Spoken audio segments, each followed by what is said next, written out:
Love's in the air.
Brace yourselves, Detroit. As the sun begins to set, two of Woodward Sports' brightest young stars will be taking the mic for a brand new show. Woodward Nights with Booner and Broder. The dog days in Detroit are over, and the boys are unleashed. Join in on the banter and hop on the bandwagon of the #1 night show on the internet. Tune in to the Woodward Sports YouTube channel every weeknight from 8 to 10 p.m. Woodward Nights with Booner and Broder. All right, welcome in to Woodward Nights with Booner and Broder on the Woodward Sports Network. Fellas, 2 more days until game day, baby, until the Detroit Lions beat the Tampa Bay Buccaneers in the not wild card. I keep saying wild card, the divisional round of the playoffs for a chance to head to the NFC Championship game. How are we feeling, Broder? How are we feeling today? I'm feeling Have a good amazing, day? fantastic. It's Friday, one day closer to Sunday. It was a good day. It was a good day. The snow was out. If that's a good thing, I don't know. It was out for a little bit. It's actually been like a weird. There's a lot of new things happening, but at the same time, it's the same schedule. It's odd. But the Lions are in the divisional round. A win takes them to the NFC Championship. All that matters is that the Detroit Lions are still playing football, and they have a chance to go to the NFC Championship game this Sunday at 3 o'clock. I cannot wait. We appreciate all of you guys tuning in here. As always, I see Mason Leach, stoked, not scared. Everyone just, let's do this early and often. Everyone just start dropping the Booner Path in the chat. If you're on the Booner Path, let's make sure we have a day. I see Freddie Feller already in there saying the Booner effing Path. Can we go solo cam real quick before I introduce everyone? It's coming in nice, fellas. Ooh. I just got the mullet cut. It's looking good. Little party in the front, or business in the front. It's party on both sides. This thing's beautiful, man. This thing is beautiful. I love it. That thing's going to keep rolling. I'm definitely not going to do a flannel Sam and cut my mullet before the playoffs are over. Like a playoff mullet right now. Yeah, Sam was looking crazy this morning. The flannel, he has a playoff beard. Shout out Flannel, but he had a playoff beard and he cut it in the middle of a playoff run. He said it wasn't for the playoffs, though. But like when you're winning and you just have a beard growing like that, you can't just change. Like, that's just me. I'm very what is the word? Superstitious, man. And we've got the whole crew here. Obviously, myself, Matt Broder, Detroit Lions beat reporter. Hello. KG, how are we feeling today? Hey, man, I'm ready for the fucking weekend, man. But excited. Want the Lions to go in here and handle business. Everybody in the chat, make sure you put jobs not finished, because it's not, man. We got a lot more to go. Let's get it. It is not done yet. Nick, over in the sound booth, how you feeling today? I know you're on the heavies, so everyone saw you already. Yeah, I was on the heavies. You know, we're working that double shift today. Hell yeah. We're putting in that work just like the Lions are about to do on Sunday, 6.5-point favorites in the divisional matchup. We're loaded. We are ready to go, and let's kick this weekend off right. Cheers, Nick. With Woodward Nights. Let's go, baby. Cheers. No, I was got going a to water right back here. I was going to cheers you, baby. All right, hey, let's get into the things. We have a packed show for you guys. As always, this is kind of like our Lions pregame show here for Woodward Nights. Have a couple trending things at the start of the show here. 8:15, James Houston, questionable. Sam Laporta, questionable. And Khalif Raymond was out, so we're going to dive into that at 8:15. 8:30, keys to victory for this game. 8:45. This is a segment as well for Nick, because Nick texted me and said, I want to do this. I said, all right, let's do it. We're doing player props. I know the heavies did player props already. We're going to talk and dive into kind of some stuff there, and I know Nick already gave some out, so tough look. J-Mo. 9 o'clock, we're going to get into some storylines of the games and the matchups. 9:15, Hollywood. Jeff Iafrady's joining the show, brother. It is Friday. It is Friday. Iafrady Friday. That was made up by you. That's a great. You're good with those things. I try. I like words. To the shirt on the name on your shirt. You guys know Harry Mack. Let's go. That's my guy. Words like Bo Burnham. Oh my gosh, I don't know who that is. Is that the That's the comedian, right? Mm-hmm. Bo Burnham? I haven't heard his name before. But he came up. He came up as just a little boy up in his attic making music, and he was clever as shit at 10 years old. It was impressive. Go check it out. Words. I will. Thank you for letting us Swear. know. Hey, let's start off with this. I wonder how many. I know Nick, you're going to the game. You'll be at the game, Broder. Oh yeah. Season ticket holder and in the press box. Did you guys see the average ticket price though for the game on Sunday? Yeah. And it just keeps going up. KG, I'm if you want proud to throw of that up Detroit whenever. fans. A lot of money. I'm proud, but it's like it is kind of tough because some people just won't be able to go. That is unfortunate. But look at this. I don't want the narrative to go that it's just rich No. people going. Like It's not. It's like that because people like Nick aren't putting their tickets up for sale. That's They true. get Which them- is great. Yeah, Yes. which is awesome. That means all the Lions fans. That means the higher it goes, the better Lions fans are there. That's true. You know what I'm saying? That is true. I know it sucks for the majority of people cannot It's afford if that. you don't have if you don't have season tickets or you're not rich, you're not going. But That's basically what it comes down to. Or you don't know someone, you're not going. It benefits everybody that did go through all of the struggles, and this is what True. comes to show for it. If they want to sell them, they get a bag to do it, but most of them are not selling. Yeah. Yeah, so- it's just something like if I wanted to go, there's just no chance I would be able to go to that game. No, absolutely not. Even last week's was like I think the average price was like $600 to $700. This week's is over $1,000. Like that's crazy. It is crazy. Would you pay that even if you had it like that? Would you just not go? If I had the money, I would. And I didn't do the stream and everything, I would probably go. Yeah. If I was rich and I was loaded. You dropped $1,200 on the ticket? For sure. Like if I had the money, for the experience and everything, which it does sound crazy, but like I for sure if you're rich, Yeah. but I'm far from that though. If you had if that money wasn't anything to you, hell yeah. Yeah, that's But- where I'm at with it. I'm not going for that price. I would have a hard time paying over like, and this is expensive, but like $500 would be like a crazy ticket price to pay. I don't know. I Absolutely. don't think I've ever paid that much for any ticket. I Right. think like $100 is the most. Not for I've a ever, single, like together, I Yes, paid around that. 1,000. But To be honest, Like- the most I've paid for a ticket was Miggy's last game. I think I paid like $70. Wow. So like that was That's a steal. yeah, which it was a steal. Yeah, I think it was. I like, mean, they sucked at the time, but yeah, but like Miggy's last game, they were going, and then like a couple weeks before, I hurried up and bought a ticket, and I got it for like $70 with, or almost maybe like $100 with fees. But yeah, $1,000 is crazy. I cannot believe that. That is an average ticket price of $1,000. Did you guys also see the some company did like a poll or something, and it had like the average, like who in America's like rooting for which team, and the Detroit Lions were like the whole country. It is America's team. It is like Truly. this graphic I'm serious. explains that it is actually like So Dallas serious. isn't anymore, and that's actually this conversation is going to lead into the next one, the America's team. But you guys will see here, America. Detroit is literally all over this map on this, and it seems like every single Lions fans is completely not just Lions fans but NFL fans. They all want the Detroit Lions to win. I don't think I put it in there actually. Yeah, KG. I'm looking. I'm I looking didn't in see here. it. I'm like, I don't think I did it, but that's crazy though. I truly think it's America's team. What we can lead that into though, as you guys do know, the Dallas Cowboys America's team. Do you guys remember Micah Parsons a couple before the season, him tweeting out to the Detroit Lions when Amon-Ra St. Brown was trying to kind of Hey, recruit Jalen Ramsey. Yeah. Come on over to Detroit. I brought this up, and you can throw my tweet up whenever, but I thought of it today, and I was like, Micah Parsons has to be feeling like he's sitting at home. Detroit's now America's football team. And Micah Parsons threw this up a couple months back before the season, and he said, I'm sorry, no one's going from L.A. to Detroit. Broder, I think that narrative's changed. Oh, I think how times have changed. the next Booner. 4 or 5 years, we're in Detroit. We're not going to Dallas. Eat the clock up. Baby. Seriously, I mean, there will be situations that just are more that work out better for a player and they go to Dallas or Detroit. But it's not like people are avoiding Detroit now. It truly is becoming a destination. Yeah. Every game they play now in this playoffs, every chance that the nation gets to see Dan Campbell, gets to see this culture, gets to see the teammate, gets to see them pass to Josh Reynolds in Week 18 to try to get his contract incentives. All of that, just more and more people are going to come to Detroit.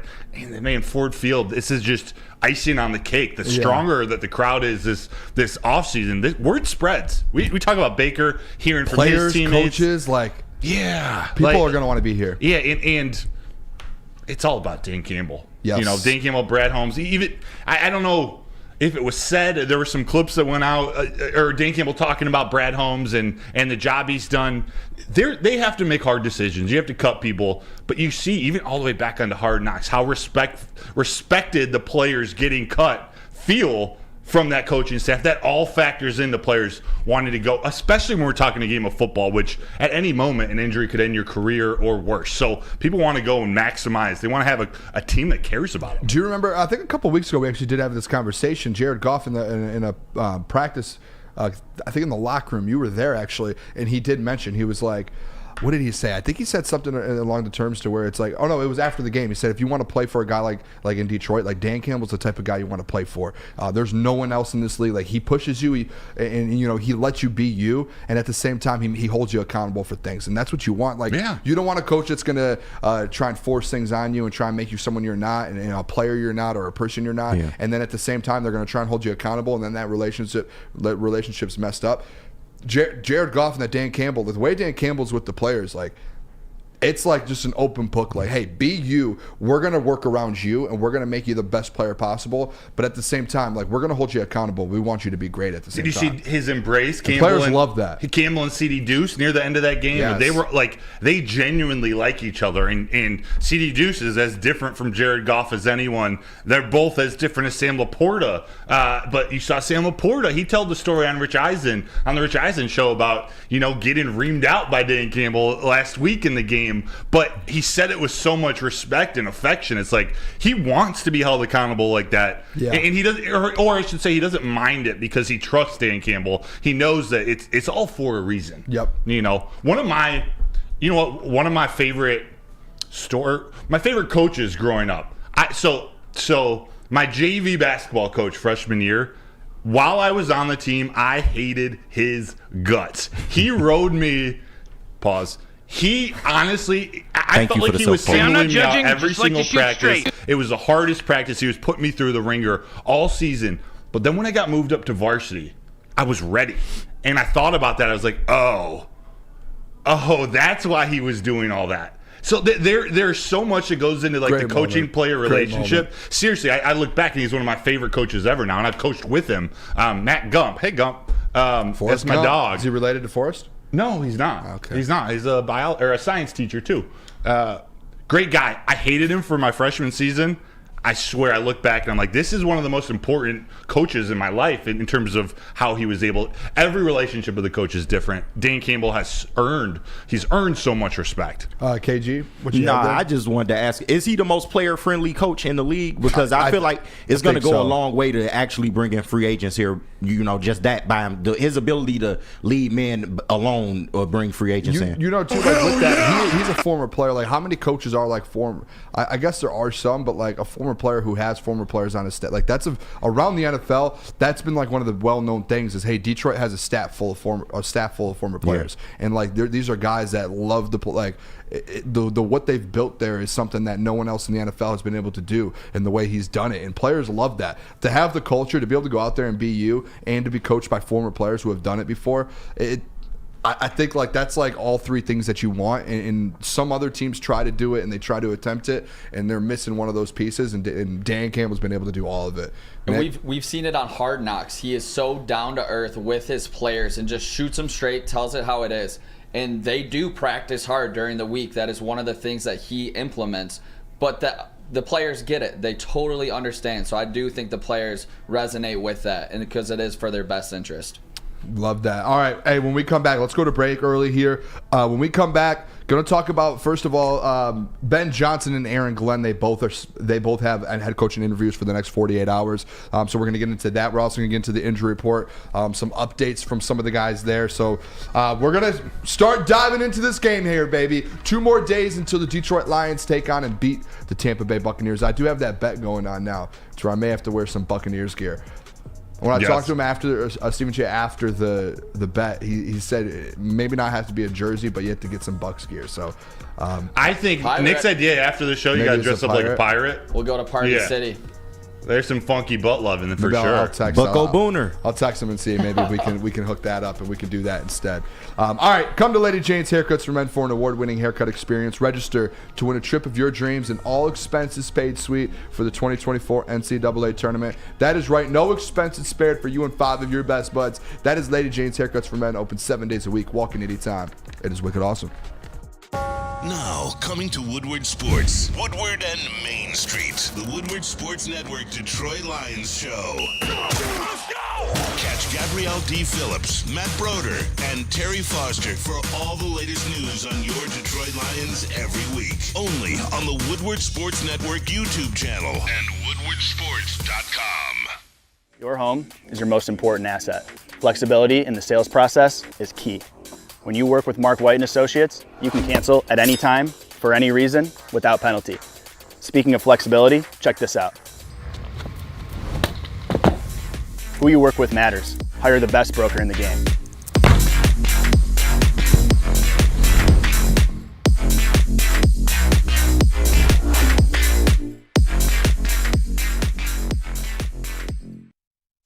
Join Woodward Sports' own Jeff Iafrate along with special WSN guests for the most anticipated Lions season in decades. Filled with different surprises and expert analysis. You're not going to want to miss out. Go to our Woodward Sports YouTube channel on Sundays and tune in live from 9:30 to 11:30 a.m.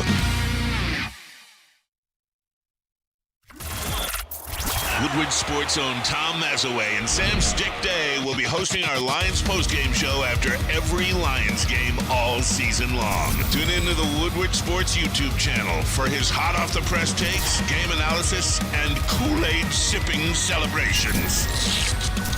You won't want to miss it. Join Maz, Stick, and special guests each week immediately following every Lions game, exclusively on the WSN YouTube channel. Your Detroit Lions have won a playoff game. Yes, they have. What does that mean? That means another chance to tailgate with Bullseye Event Group and Long Drink. It is their Detroit Lions VIP tailgate party. We got all-you-can-eat food, all-you-can-eat drinks, music, excitement, entertainment, all of it. So let's roar together down at Eastern Market. Bullseye also is offering a Lions ticket and tailgate ticket combo. So check out bullseyeeventgroup.com. Get your tickets today. They are not going to be lasting for long, so get them tonight. Let's go. All right, welcome back. Woodward Nights with Booner and Broder on the Woodward Sports Network, woodwardsports.com. Make sure if you guys are coming in here, hit that like button. I just saw a comment in there, and I just remembered our social team did a Hutch giveaway, Aidan Hutchinson giveaway, and we're giving it out tonight. So we gotta get a winner here. So they'll send us over a winner. I'm gonna shoot them over a text. I completely forgot about it, so I'll shoot over a text to get a winner. We'll probably announce that about 9:40, 9:50 ish, and the last segment we'll announce it coming out of the last segment. So stick around, and if you guys haven't yet, all you have to do is go to our social page at Woodward Sports, follow, like, and post the post, and as well as subscribe to the YouTube page and put it underneath the Twitter page. So make sure you guys go over there and do that if you want to enter to win it. But let's get into this, Broder. First thing I want to talk about here with this game and this whole game week thing is Ben Johnson, Aaron Glenn both have head coaching interviews, and it's not just like, hey, they have, like, it's not like, hey, they're going to interview for them. It's in the next 24 hours or 48 hours, today and tomorrow. Today, I'm sure they've already gone through a bunch, and then tomorrow as well. I went back and thought, too.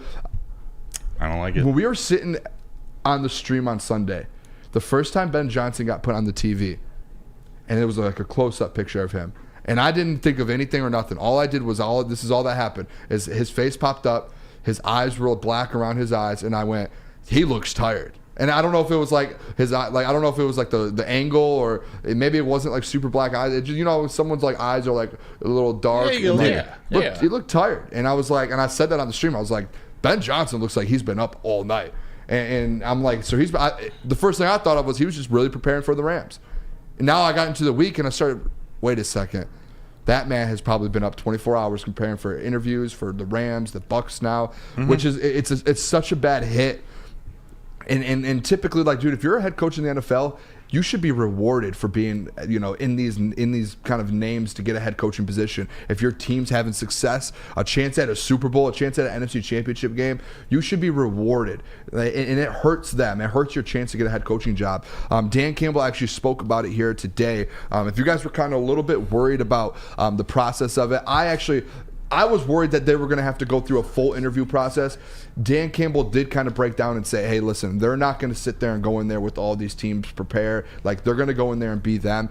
So Dan Campbell talked about it on the press conference today. Take a listen to this. It's easy when everything's going right. You're winning games. Guys are around. They all love it. You want to be a part of it. But when you are 0-10-1, you find out about people. You find out about players and coaches, people in the organization. And so that's why you have the best perception of what those people are and how they're made and what drives them and what they're willing to do for those around them.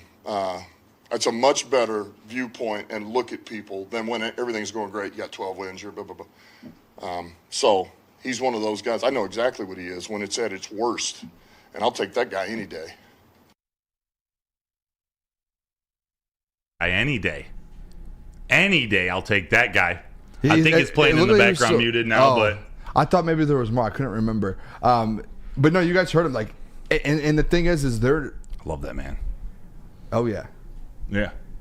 That's all I was gonna say. Oh, I thought you had some. No, but actually, I'll ask you first. Are you not a fan of having these interviews before the end of the season? No. Me neither. And for a number of reasons, but even I have faith that Ben Johnson isn't going to let his preparation get into or affect the amount of time that he would prepare for the Bucs.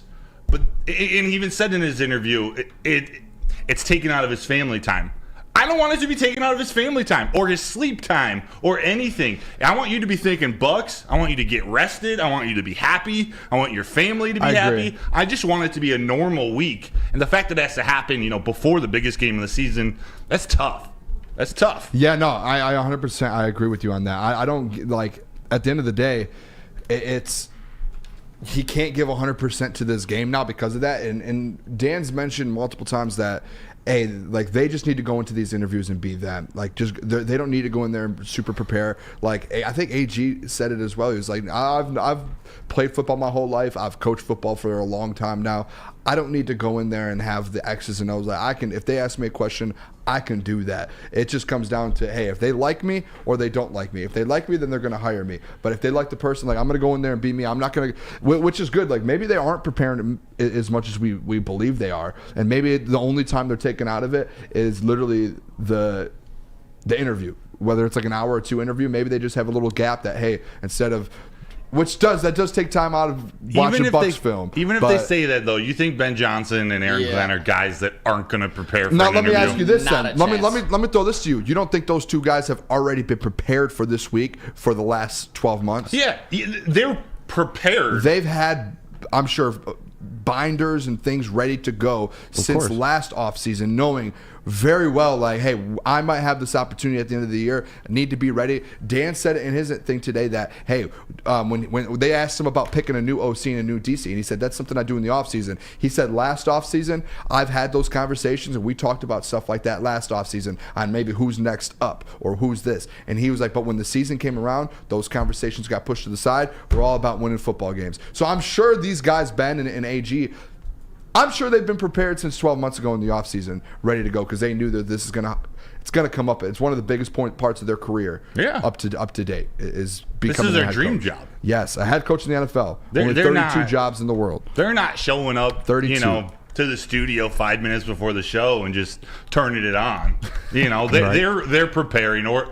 At the very least, shot at someone? Oh no, that's just I was thinking about like Shots fired. I was like, was he taking a shot? No, at? honestly, no shot. That was just I was thinking if I just showed up here every day, right before the show started, not preparing. We could still have a good conversation, but it's not going to be your best. And if it's his dream job, he's thinking about it. Even if it's keeping him up an extra 30 minutes at night, he's laying in bed, he's thinking all right, about it. Yeah, I agree. How do I sell Magic Johnson on that I'm the guy for the Commanders or whoever? Yeah, I you know what? You're not wrong. You're not wrong at all. I mean, it's something like if I had the number one sports media job in the world, then in an interview later in the week, you'd be like, hey, you have a chance to make $15 million a year. Yeah. Hey, you have an interview this week, but also, hey, Booner, the Lions play this week and you have the biggest shows of your life. And I'm going to be like, oh my gosh, this is going to, and I have to work my other job full time. It's like, all right, this is about to be a week I probably won't sleep at all at the end of the day. Question to pose to you boys. Do you think this does affect this team because both coordinators are obviously getting interest in interviewing with other teams? I don't think it affects the team. Do you think it affects any offensive or defensive schemes that possibly they could have had with doing more work that wasn't cut out for them? So outside of the players trusting their coach or just being on board, the players trust their coaches 100%. And I think because they know this was coming. Yes. I'd be lying if I said something like this didn't even affect it just slightly. I still think they'll be fine. And they'll be able to still beat the Buccaneers, but if you're just a little less sharp than you would normally, I don't think that's going to be the case at all, though. If I'm being honest, I think they got ready, they know every week what they need to do. Like AG and Ben, they're bang, bang, bang, bang. This is our weekly routine. They probably have spare time within their routine every week, no matter what. I'm sure they said bang, bang, bang, hang. We did everything we needed to do. We got our stuff done. Now we have to fill in where can we work on our responsibilities for the interview. And we're not taking away anything that we had. We're doing the same stuff we've done the last 13 weeks. We're not doing anything different, but we're gonna make sure we can find. That's how I look at it. Yeah, those guys are pros. It's man. Also not like they haven't played this team. They already kind of got film on this team because they played them earlier this year. So it's not like they haven't seen this team at all. So I feel like that's kind of. And you guys got to remember, every year teams that win the Super Bowl and teams that go to the Super Bowl, they're 95% of the time, those OCs and DCs are going through the same thing. This isn't anything that's going to affect them. The only thing it's like the NFL needs to step up and say, hey, we need to do it a different way. Because these coaches are going to, Ben Johnson's going to get a job. Yeah. And I think, and if I'm being completely honest, Aaron Glenn's going to get a job. Yeah. I think there's so many openings right now, and those two are some of the best in the NFL. Yeah. They're going to get jobs. It's just about having to take away from the team they're at now and what they're chasing the Super Bowl. That's one of the best things you can do in your career is go after a Super Bowl. That's getting taken away because they have to work on their next opportunity while they're at their certain one. So that's where it's a little crazy. The NFL needs to step in. But last year, both of the Eagles OCs, or OC and DC, both got a job. They went through this whole process. I know they lost, but guess what? They went through the wild card. They went through the divisional round. They won the NFC Championship game. They took care of business. In my opinion, they should have won the Super Bowl, though. That call at the end, you could have gone either way. They were in it, though. They were right there. They were prepared. Nothing took it away. That was the team. They put their team out in the field and almost won the Super Bowl. So, speaking of that, the following year, they did have a meltdown. So if we're not talking that yet. Don't even. Both of these guys move on. Wanted to pose to you boys. No. Who any candidates? Broder specifically. You are in the locker room. No meltdown. Any two guys. We're talking pot. This is the pregame show for the divisional round. No meltdown from the OCs next year. There's no negative talk going on, Booner. You just brought up a meltdown for next year. No. The Eagles meltdown. Yeah, the Eagles. Any guys that stand out to you, Broder, being in that locker room that you see as potential offensive and defensive coordinator candidates? Oh, yeah. Yeah. I mean, the first ones that come to mind, Tanner Angstrom and Kelvin Shepard. Scotty. I don't know. They got a few guys. Scotty Montgomery, Mark Brunell, although I don't know if he wants to be an OC. Even Steve Hyden, the tight ends coach, he's an underrated candidate.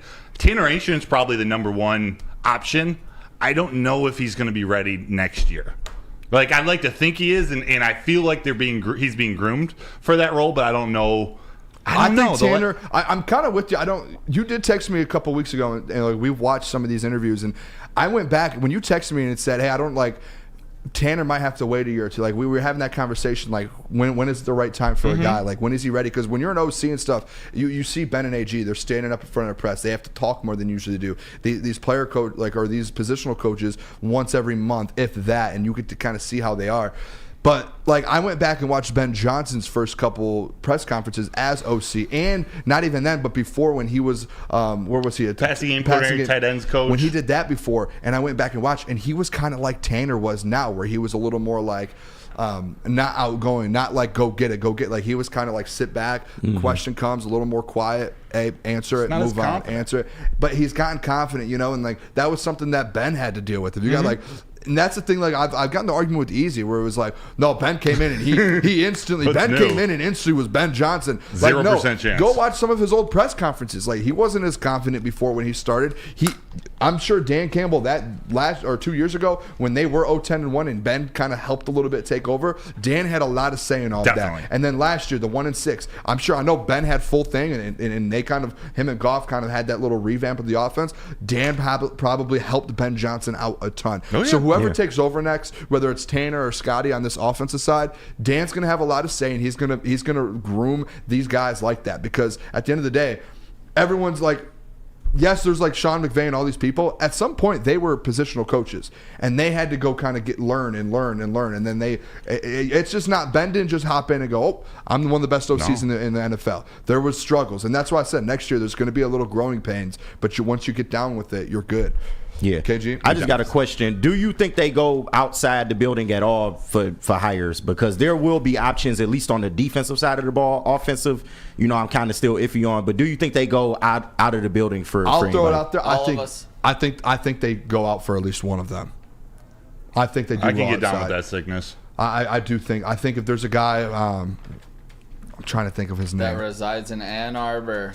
That's a good one. Jesse. That's a great one. I have a feeling he's going to Baltimore to be DC if He McDonald goes. But I would love that's an NFL type defensive coordinator. There are some DCs out there. I think I would rather go out and get a DC. Yeah, there's plenty of DC options. OC is kind of a little thin right now, but because you need a DC man, and there are some former head coaches too out there that could come in and affect the game a little bit. So that is a trajectory. Kelvin Shepard, he's the only one in there. I think I would say let's do it. There's Dre Bly. Kelvin Shepard is a fan of the program as well. So. Brian Duker, the cornerbacks coach, he's a future DC. I don't know. We'll handle that This next is the year. all-pro discussion. True. Well, all-pro. I'm just joking because you named like 4 guys. Well, we're talking about candidates. I know. Nick got us into this. I didn't want to think about next year because we have a huge game on Sunday. We're going to get into that. When we come back, injury report, we're going to get into the game here. Let me tell you guys about Big Boy. Wintertime in Detroit is always better with comfort foods from Big Boy. Try the veal parmigiano or the new Southern Comfort Chicken Bowl. How about breakfast? The stuffed potato pancakes are back. The classic lumberjack or the Santa Fe Garden. Also, new apple pie hotcakes. They are too good to miss. Top it all off with the new gingerbread shake for dessert. Make sure you stop over by your local Big Boy today. Big Boy. Have you ever wondered where all the finest restaurants get their steaks? It's Fairway Packing Company, providing Michigan restaurants, hotels, and casinos with prime beef for over 60 years. But now you can buy these cuts of meat for yourself at the Steak Shop by Fairway Packing Company. Prime porterhouse, A5 Japanese New York strip steak, dry aged Wagyu beef tomahawk.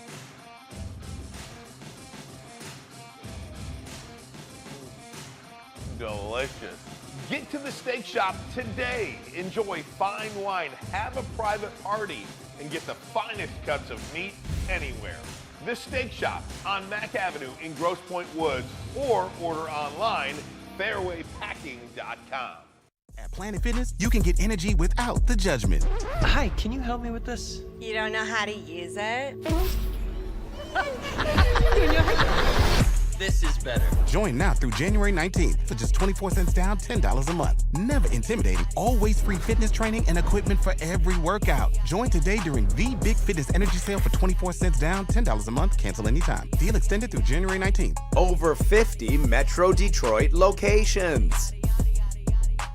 Brace yourselves, Detroit. As the sun begins to set, 2 of Woodward Sports' brightest young stars will be taking the mic for a brand new show. Woodward Nights with Booner and Broder. The dog days in Detroit are over, and the boys are unleashed. Join in on the banter and hop on the bandwagon of the #1 night show on the internet. Tune into the Woodward Sports YouTube channel every weeknight from 8 to 10 p.m. Woodward Nights with Booner and Broder. What happens when you run a great business Make for some over money. 50 years? You expand, you offer more products to more people. That's exactly what Les Stanford did by adding Les Stanford Buick GMC. They still offer the same great service that their customers have come to learn and trust, but now they're located on Woodward Avenue just south of 9 Mile. Check them out. Also check them out in Dearborn today. Find the brand you want at lesstanford.com. All right, welcome back. Woodward Nights with Booner and Broder on the Woodward Sports Network. Make sure, if you guys haven't yet, hit that like button. Hit it for this guy right here. Hasbullah. Let's go, baby. Now, shout out Hasbullah, and it's a little UFC shirt, too, so shout out. Make sure, though, hit the like button for us if you guys haven't. Let's do this real quick. Injury report, Broder. I want to play a video first because the main one here, is there one? There might be one in there, KG. It's the Sam Laporta one. Yeah, I got you. So I want to do this. Let's start off with Sam Laporta. And actually, yeah, let's start with Sam Laporta. He was the guy that we thought was going forward was active, and I don't know why Nick's laughing over there. He's just having a good time. It's great. It's Friday. He came out on the injury report today, though, and he was questionable for the game Sunday. And I know chest. Dan Campbell Monday, Tuesday. I think it might be some chest, but I don't. Definitely. I think Yes, there's game's been shook. I do think there's a side of it, fellas, because Dan said he's feeling better than he was at this time last week, but it came out today that about 48 hours after the game, Sam Laporta said that he started feeling the knee issues again, and he started feeling stuff. So Part once of the it. adrenaline wore down, and I think that was where they might have thought maybe in the moment, you go through all last week rehab, you don't practice at all, knee feels perfectly fine, not much pain probably, and he's like, we're going Sunday. And then a couple days after you play on it and go that full speed, it's like, oh no, maybe we're not fully out of the clear. Because when Dan talked Monday, it sounded like it was like, hey, he's not going to be 100%, but he's looking really good going forward. This little part of Sam Laporta was the side that where I was like, okay, Goal, baby! Red Wings Shout out power play Wings, goal! baby. Comfort, Tied it back up, in 2-2. Comfort. Score! how about those Hurricane jerseys, by the way? Let's go, baby. 2-2 Red Wings Hurricanes. Yeah, But- go Wings, Ryan, in the chat. But Laporta kind of came out today and was like, hey, there was some pain a couple days later. And I think that's why he got put back on the questionable list, because he practiced full technically a couple days ago, and then all of a sudden probably started getting pain. So here's Sam Laporta talking about his knee injury and what it was like during the game. Good for the most part. Of course, you know, about 48 hours after the game is when I really start to feel in my body how it actually went down on Sunday. You know, there's a lot of energy, and heck, I can't even sleep the night after games usually just because my mind is racing. But yeah, about 48 hours after the game, it kind of set in how it was actually feeling. So, What was it like during the game? during the game was good for the most part. I didn't notice it all too much, except, of course, lugging around the big brace. Yeah. Did you feel any limitations compared to what you're usually able to do? No, I felt like I was, able to protect myself. I was planting in the ground pretty well, reaching for all my cuts, and yeah, I thought it went pretty well for the most part. How does the extra week come with getting used to the brace? Yeah, it was nice. Just like I mentioned to you before, just honing in on my reps that I was taking, just making the most of those, but also spending a lot of time in the training room, just trying to make the thing feel better. You always Put it on me. All right, you guys heard Sam Laporta there. He kind of spoke about what it felt like going 48 hours after, and he did mention, he said, hey, like, once the 48 hours wore off and everything came out, like, then that was when I started to feel the pain again, and I started feeling what it actually felt like. And that was, I don't want to say concern, because we were kind of talking here while I was talking.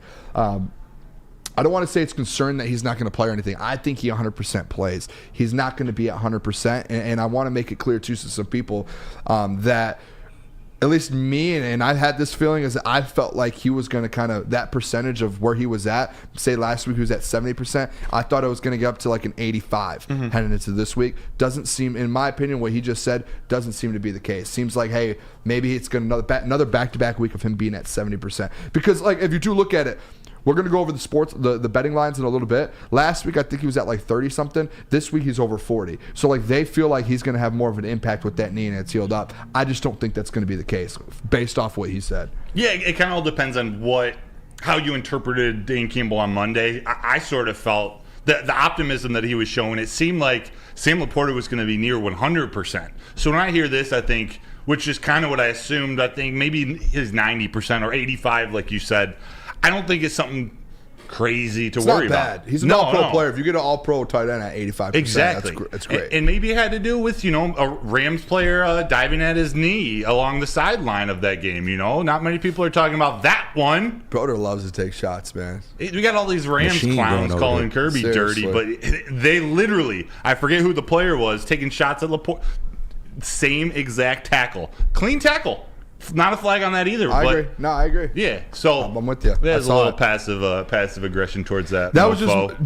Do you guys in the booth? Do you guys have anything on Sam Laporta? Do you guys think like that? Did that conversation he had there and that comment he made make you guys kind of question it a little bit?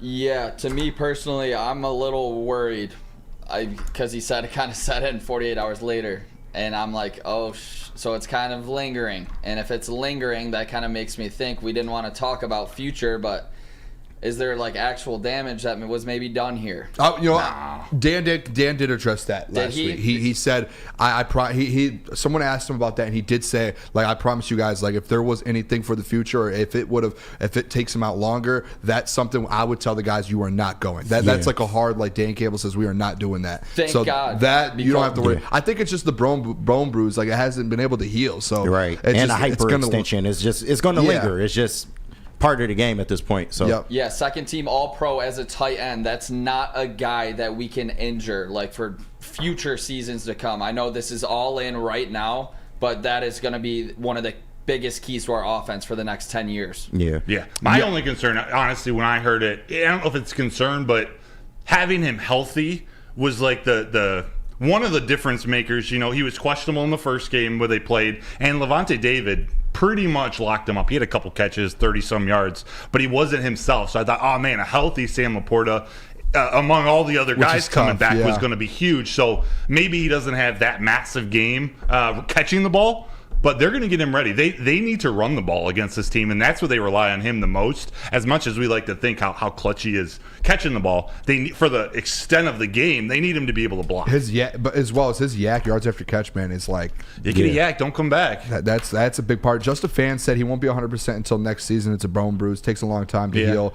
Then hyperextension takes a while. I agree with that. If it was like earlier in the year, he probably sits out a few weeks and really lets it heal. But just being in the playoffs, it takes a while, and it's never going to get to 100%. Like even when you go win the Super Bowl, he's probably going to have that knee brace. Like they said, that knee brace is going to be on the whole time. Unfortunately, we have Brock Wright, who's had a full week of practice, healthy this week too. He was I think it was active for last game, or at least healthy, back on the active roster before the game. Another week of him. Remember, he's a guy that Ben Johnson, Dan Campbell, the offense, they trust him, especially in the blocking game, but like the Chargers game, like the Jets game last year, they'll look for Brock Wright in big moments. They trust him catching the ball too. Yeah. Another guy too on the injury report here, and if you want to, there we go. Let's go, KG Elite, man. First round pick. Talk about development. Broder, can you read that? It's small for me, man. Yeah, for the Lions or the Bucs? Oh, so for both. Khalif Raymond is the only one who's ruled out. He's still dealing with a knee injury, so he's out for this game. You got Houston questionable, Laporta questionable. Everyone else that had injury concern, full practice day and ready to go. That includes Anzalone, Brian Branch, Kirby Joseph, Ragnow, and the dude, Brock Wright. I think the biggest name to call out, actually there are a couple on the Buccaneers. Shaq Barrett, one of their linebackers, he's questionable. He's the biggest one, I think, out of all of these guys. He is the biggest one, but you can't overlook Chris Godwin. He hasn't practiced so much this week. It looks like no practice Wednesday, limited practice Thursday, Friday, no practice. He's a veteran. He's going to be out there and play, but how strong is he going to be? Is he the Chris Godwin that we know, that we've come to know? Is he going to produce a lot? I didn't even notice that. What? Well, I didn't notice he'd no practice, and then he's good to go on the game status though. Yeah, it's interesting. It's personal as well. So maybe there was something going on. Possibly, yeah. But he does have a banged up knee. So whatever combination of that, what's against what Detroit fans want to hear. Yaya Diaby, who's missed a little bit of time, looks like he practiced full and is going to be a full go. He's got 7.5 sacks on the year. He's part of that linebacker core, that edge rushing core, along with Vita Vea in the middle. Yaya Diaby. Another thing too. Let's go to the line. Back to the Lions side here. There's another video I had here about Oh, I don't know if I put it in there. Yeah, you didn't. I didn't. I'll do it on the break when we come back because Dan Campbell did talk about James Houston. And if you guys didn't hear it, he broke down a little bit. When we come back, we'll actually do that because I want to play that for you guys. He talked about his reps and everything, kind of just saying like, hey, he has been full practice for weeks now. About 2 weeks he's been full practice, but trying to get his legs under him, like when you're coming, and that was like the theory that I had to where it was, yeah, he probably could come back last week or the week before, but he doesn't have those legs fully under him to where he can't go out there. And like when you're in the playoffs, it's not week 1, week 2, week 3 to where it's like, hey, we can just work a guy back in the next couple weeks. Like you need a guy out there and he needs to be 100% or he doesn't play, because you can't have like him go out there and he's not 100% and then gives up a big play and you're in the playoffs. Like that is not how it works. I agree with that, and I also think their trust in him being in the right spot at all times, just fulfilling his role, his responsibilities on the defensive line. It's not like he was playing, every snap at the beginning of the season. I know they were trying out some different things with a Sam linebacker and whatnot, but James Houston is still a second-year player. He's only played 9.5 games in his career, so he's still someone that needs to gain the trust of this coaching staff. I do believe that's part of it. A combination of needing to be in game shape, healthy, but also, hey, can we trust you out in our biggest game of the year? Are you going to do everything we ask of you every single play, or are you going to go try to play? It's your first game back. You're going to play out of your body, try to push it a little too much, where then Baker's able to scramble to the outside and make a play where you should have been and contain, or something like that. Yeah, and I mean, if he's questionable and he's on the active roster now, I don't see, like, there's guys on the back end who aren't going to touch the field. I don't see why you just don't make him active come Sunday. And if you're able to play him, like, and he can affect the game more than someone who's on the bench, you do that. Because, I mean, our edge rushers, they've been good. Yes, we've had some success. If you can add someone like an 80-90%, James Houston's probably better than some of our edge rushers. Oh, right absolutely. Now. They waived Julian Okoye, and he was getting some playing time. Yeah, so you would have to think that this Sunday you're going to see James Houston get some snaps. I agree, but remember all the times we thought Bugs was going to be active. We thought but the Bugs thing was like... No, I know. I'm just saying, like, a little different. This staff, they make their decisions their own way. Sometimes it's the least expected. Yeah, I agree. When we come back, then let's do this. We'll go over our keys to victories, Broder. Did you bring 3? Oh, yeah. All right, I brought 3. So we'll go over our keys to victories for the game. Within that as well, I'll have that Dan Campbell video for you guys.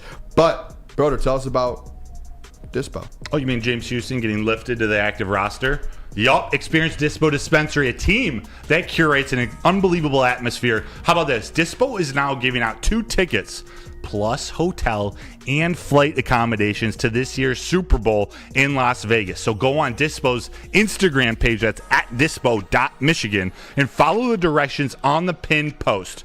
Let's get you Detroit sports fans, you Lions fans. Let's get you guys to Vegas. Dispo Dispensary, disposhops.com. They are your local cannabis plug. Come to any Lady Jane's Haircuts for Men for an award-winning haircut experience from one of our talented stylists and register for a once-in-a-lifetime opportunity to win an all-expenses-paid suite for the 2024 NCAA tournament for you and 5 of your best buds. That's right, college basketball's most elite event. You and your 5 best friends just get to any Lady Jane's today for an award-winning haircut experience and automatically register to win the trip of your dreams. Lady Jane's Haircuts for Men, open 7 days a week. Walk in anytime. Lady Jane's, it's wicked awesome.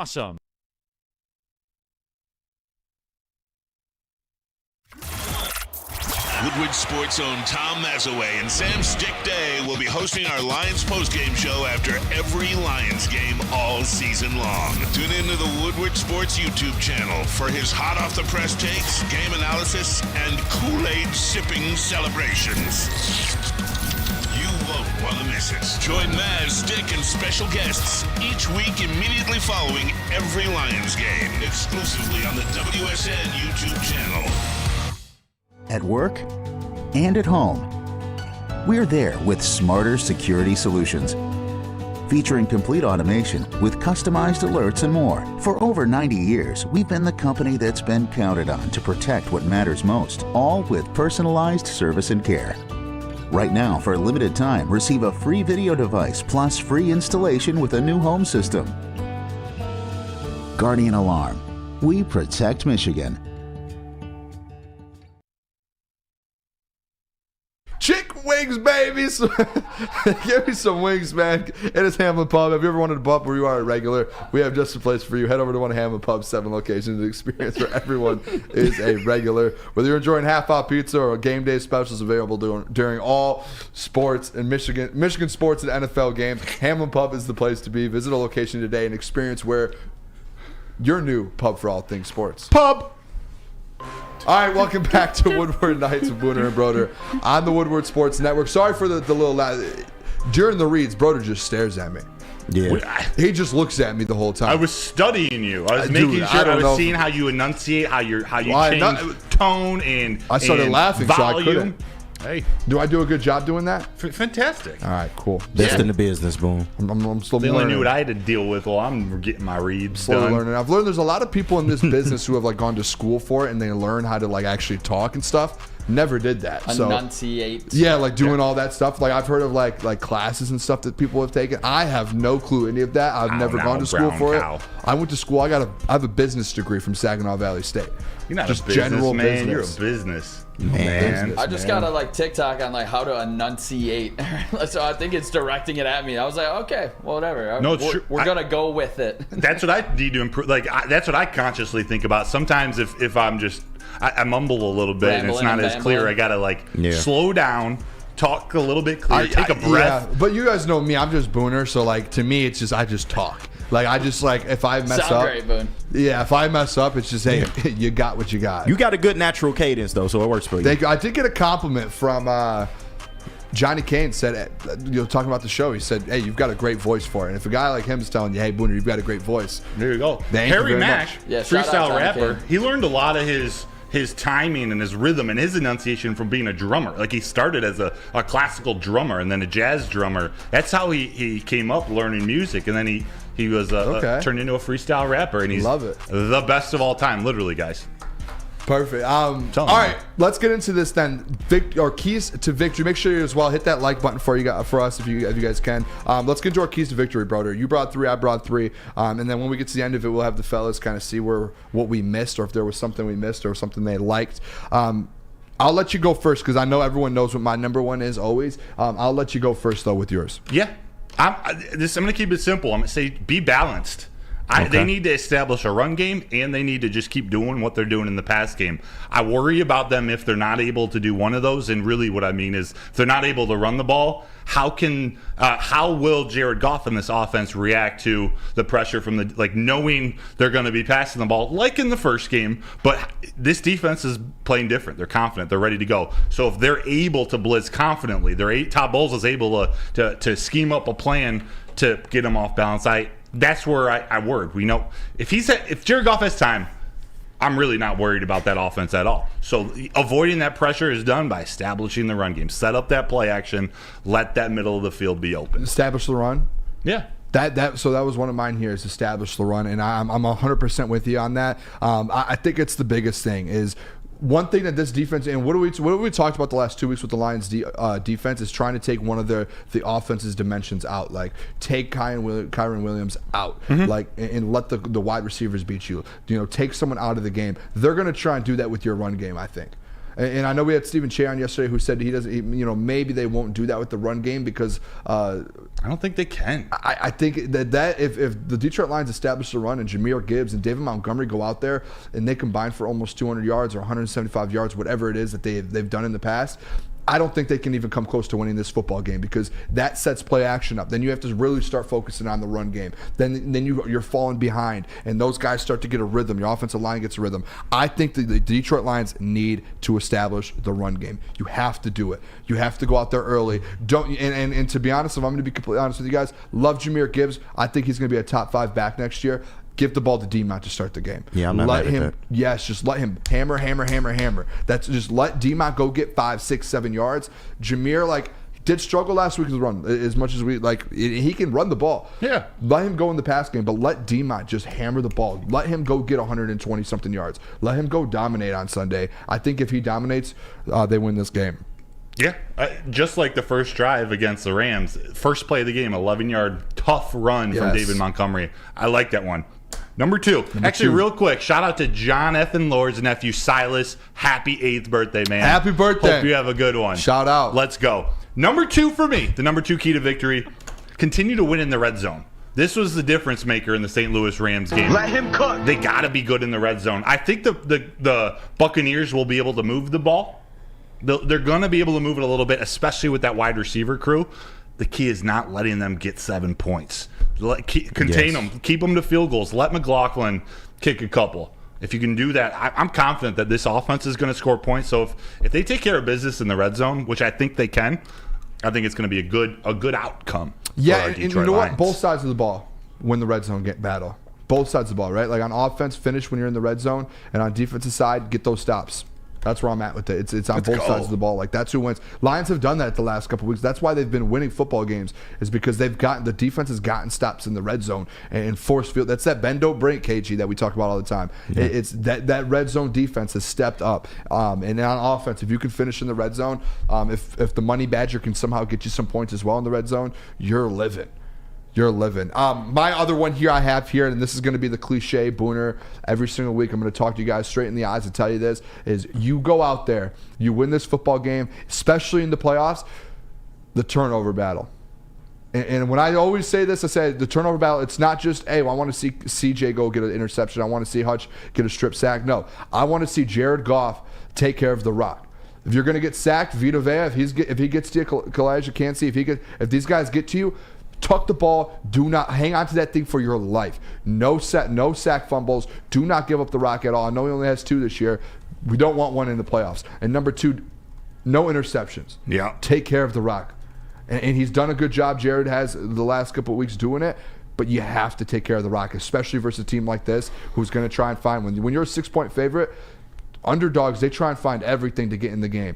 Don't give them a reason to get back in the game or get into the game. And then obviously on the defensive side with that, you have to find a way to force turnovers, man. The Lions went on that 3-game stretch where they had all those turnovers. It should have beat the Dallas Cowboys. And that was a part of it. I think they had, like 6 or 7 turnovers in like 3 games or something like that. You have to get back to that. Because if you go on another stretch like that, let's go on another 3-game stretch like that. Because guess what? You play here, probably San Francisco, and then the Super Bowl. Let's get a stretch of football. Let's get kind of that little turnover thing. Let's get that turnover bug right now. And you could do that versus Baker, man. You can go out there and get Baker. He's been taking control of the ball the last 5 weeks. I think he's got like 11 touchdowns, 2 interceptions. But historically, he's been known, if you can get to him, you can make him go off script a little bit. Yep. He's a playmaker and a gunslinger. That's what makes him great, but also leaves open the opportunity to pick a ball off. And that's what our safeties have been doing a great job at. My final key, and you alluded to it at the end of, it was your second or a couple of minutes ago, Michael Badgley. I think the special teams can't make any mistakes. I actually don't think they need to do anything super special, although Jack Fox was special in the first game, pitting them, I think it was 3 or 4 times within the 20 in week 6. No missed extra points. If you get a field goal opportunity, you got to knock it through. I just think the special teams needs to take care of business. No mistakes. Tampa Bay Bucs, and Stephen Shea alluded to it last night. McLaughlin, he's good. He's only missed 2 field goals, and they were blocked. They were both blocked. So he's been pretty money, and we're in a dome, so the elements aren't there, other than the crowd noise and stress being a playoff game. So I just don't want their special teams to be their difference maker. We need to win it with the offense and defense this time. Yeah, and my last one here, was that your third one, right? Oh, yeah. My last one here. Get to Baker Mayfield. It intertwines with the whole turnovers, intertwines with all of that. All it comes down to is if you disrupt Baker Mayfield on Sunday, that team can't score more than 17 points. They cannot. If you get to Baker Mayfield and you get to the quarterback, I have some stats here for you guys. These are just some of his losses. These aren't every single loss, but a handful of them. Versus Atlanta, 3 sacks, they lose the game. Buffalo, 3 sacks, lose the game. San Francisco, 4 sacks, lose the game. Versus the Colts, 6 sacks, lose the game. Final game of the season versus the Carolina Panthers, when they needed to win the division, they only won 9-0. I think they scored 3 field goals. He got sacked 3 times, threw for under 200 yards. Obviously Carolina lost their trash, but you see what I'm saying? Like there's a formula here to where if you put Baker Mayfield in bad positions, he will fail. If you get to him and you sack him a couple times throughout the game, it could be 3 or 4 times, but you're putting him back in 3rd and 15s, 2nd and 15s, 2nd and 17, 3rd and 20. If you're putting Baker Mayfield in those positions, you win this football game. You gain extra. To me, putting a Baker Mayfield in the 3rd and 15 or 3rd and 20 is the same as almost a turnover, because then you're forcing the punt. Like that's how I look at it. And if you can do that 3 or 4 times throughout the night, and you can just make Baker second guess everything he does, especially on the road with the noise, the crowd gonna help out with that. So yeah, and at the end of the day too, I did the video I sent you here. We'll play it here. The James Houston thing. James Houston could be back on Sunday, and he could be on the opposite side of Aidan Hutchinson. Baker Mayfield having to go versus Aidan Hutchinson in a possible James Houston matchup. I want it. That's what's nuts. And Dan Campbell kind of spoke about it today. I wanted to share this with you guys about kind of where they're at with playing James Houston. So here's Dan Campbell talking about James Houston. Expect from him in terms of workload in a game like this? Yeah, I mean, we still got to gauge if we feel like he will be ready, and I know he's better. He's a lot better this week than he was last week, and that's the progression of it, right? Is every week he should start to get his legs back under and feel good about it. And, we got to decide if we really believe that if he goes, are we going to get the production relative to who we're sitting, for the rest of the team, so that's kind of where we're at. But I know he looks a ton better. I know he wants to go. I mean, who wouldn't? So, but he's done a nice job coming back. James. And route. That's why you need forcing the 3rd and long. And Eduardo pointed out in the chat, the Lions do struggle on 3rd and long. Part of that is because they got to throw it deep to the wide receivers, and they've been getting beat. That's why a James Houston coming in changes the game. If he's only playing 5, 8, 10 snaps, you hope that they're 3rd and longs, or the completely rushing, the true rushing downs. And although none of us said it on our keys to victory, I do believe, and I've been thinking about it, I don't know why I didn't write it down, Lions need to dominate 1st and 2nd down so they aren't pushed back in the 3rd and long and allowing that Tampa Bay Buccaneers defense to blitz. Mike O said, "Hey Booner, why do you look different?" I don't know. I got a haircut. Nice little mullet. The mullet's coming in, Jeff. We were thinking, Mike, if you had some blonde tips, you look like Guy Fieri. Really? Yeah, Flavortown, USA. This is Detroit. You would look like Guy Fieri. That's crazy. Yeah. Flavortown, Detroit. Chicken guy over here.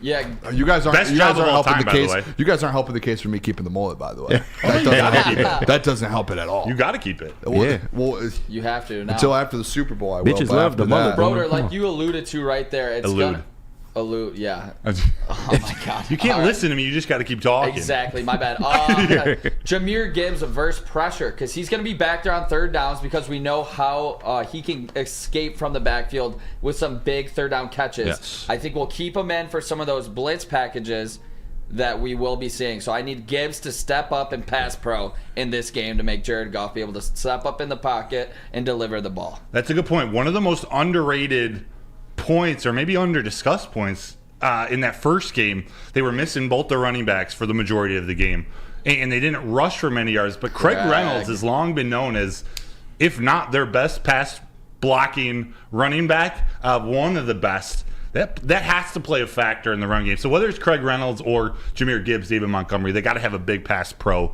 day. Let me tell you a little bit about Jack Labrador. Actually, real quick.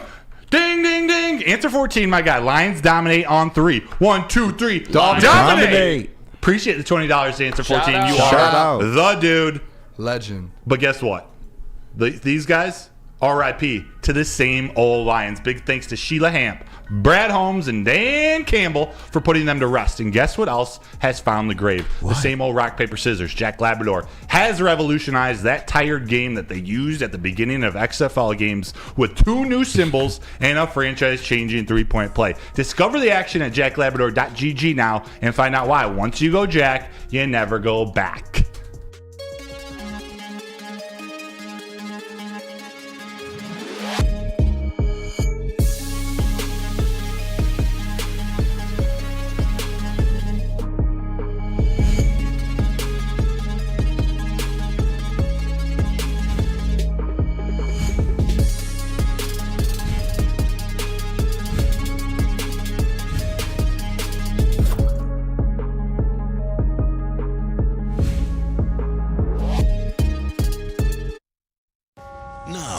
Welcome to Woodward Sports. Woodward and Main Street. The Woodward Sports Network Detroit Lions Show. Let's go! Catch Gabrielle D. Phillips, Matt Broder, and Terry Foster for all the latest news on your Detroit Lions every week. Only on the Woodward Sports Network YouTube channel and woodwardsports.com. We've just received word. The world's cannabis supply has vanished. The public is outraged and has taken to the streets in response to this tragedy.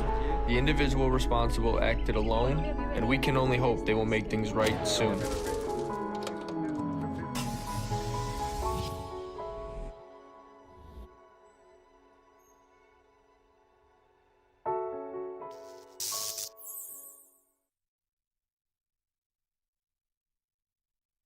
Do you have football on the brain? You better, because the Detroit Lions are in the NFC Divisional Round facing the Buccaneers. It's the perfect time to enjoy some football. Also, to make sure that your family and you are taken care of. So shop for your home and auto insurance today. Shop it like a pro, actually, with Swiss Insurance. Give Mark at Swiss Insurance a call today, 248-800-4177, and check them out at SwissINS.com. Welcome back, Woodward Nights with Booner and Broder on the Woodward Sports Network. I should have moved this over here. But if you guys can, hit that like button for us. Big day here. This is our pregame show. Detroit Lions Divisional Round versus the Tampa Bay Buccaneers. We've got Jeff Frady from the morning show joining us in about 15 minutes. Before we do that, though, Broder. Yes. Want to get into some of these storylines of the game, kind of some matchups. I put some down here that I felt like were kind of bigger and that we've talked about, and I want to kind of break some of these down and see.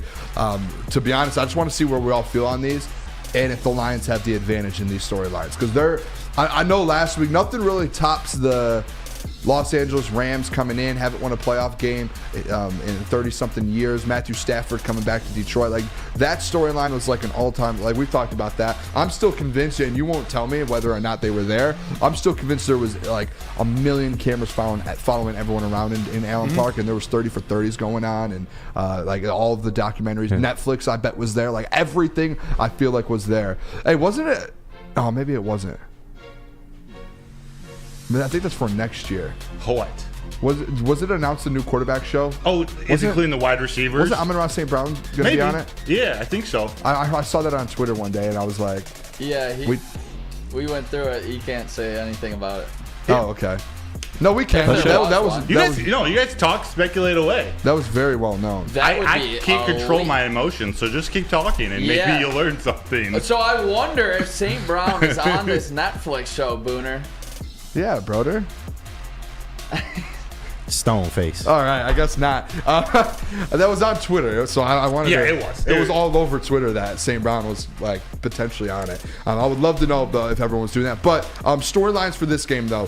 First one I do want to throw out here, and this is more so just for the game in general, and I think the biggest one it's going to be, and this is what it's going to come down to, similar to kind of our keys to victories. But I think these wide receivers with Mike Evans and Chris Godwin, I think it comes down to this Detroit Lions secondary. And KG and I, we've talked about it. I feel like we brought it up every week as this bend, don't break thing. And I'm interested to see kind of how this plays out for this game, because those are two guys who can beat you deep. Those are two guys who can catch a ball 10 yards down the field and take it 70 yards. Yeah. Like, they can make you pay very fast.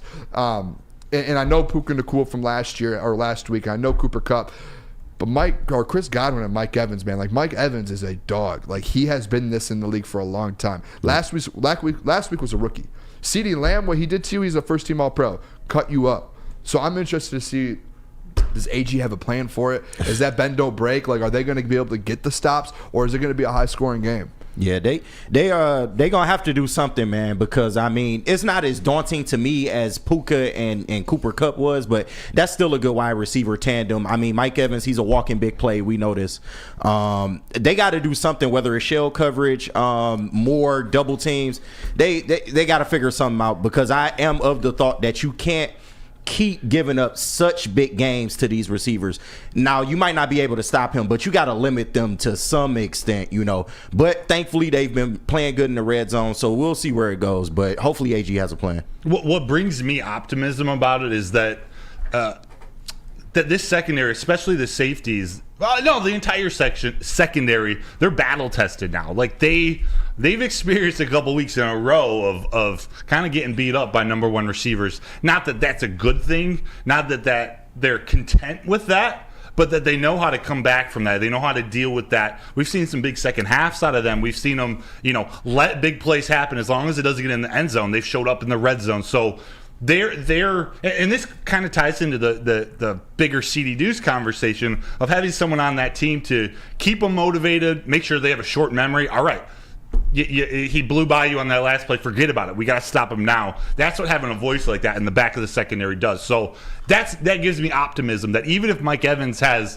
a 70-yard touchdown in the second quarter, they're not going to just fold and give up another 200 yards to him. You know what I'm saying? Yeah, no, I agree. I'm starting, as we get through the postseason, I am starting to get kind of on the KG side from last week to where it's like it's going to hurt you at some point. Yeah, you playing with fire, essentially. Like it will hurt That's you fair. at some point. So that's why I'm hoping this week is the week maybe these guys do step up and maybe there is a plan and Cam has a good day or Kendall Vildor. Like we know what he can do. We've seen him play good in certain spots. Like it's just like, can we do that consistently throughout a full game? And like that's where I'm at with it. Did you have any? Did you have a storyline, Broder, or something kind of? Oh no, you want to talk about that one or any other? I mean, there were good matchups. Whether it's that secondary against these receivers in Baker Mayfield, whether it's our running backs versus Levante David. I guess you could throw Vita Vea in there in terms of running up the middle. The running backs versus the front seven. Yeah. Like this offensive line versus the front seven. I know we talked about establishing the run already. Mm-hmm. That front seven, fellas. I know the defense getting stopped. If we talked about the biggest storyline on our offense, it's like, what are they going to do versus front seven? Like this is a legit, like Frank Ragnow had an interview today with Dan Miller, and he's like, no, this front seven of the Bucs is some of the best you'll see in the whole NFL. I'm interested to see, like, are they, and it's completely different. Like Sam said in his interviews, like that from week 6 to now, that is ages ago. Mm-hmm. This is a completely different football team from that. So they're confident. Nick? Yeah, speaking of Sam, I'm going to go with Laporta versus Levante. Okay. In this one, tight end versus linebacker, the first team or second team All-Pro tight end versus borderline, maybe not Hall of Famer, but maybe Levante David, absolute stud in the middle of the other side. This is going to be a big matchup. Hopefully, Laporta can cut on that knee like we want him to, and hopefully he gets the better side of it. But that's going to be a key in this game, especially against the blitz and getting quick releases off the line for Laporta. So that's going to be a big key. Yeah, and just going back to the backs in the front seven, I feel like we have the advantage in that department because I said it earlier, they haven't got the full experience of this Lions run game. The last game we didn't have Jonah Jackson, DeMont got hurt, and they have not seen Jahmyr Gibbs and haven't experienced that speed before. So I do feel like we have the advantage in that department.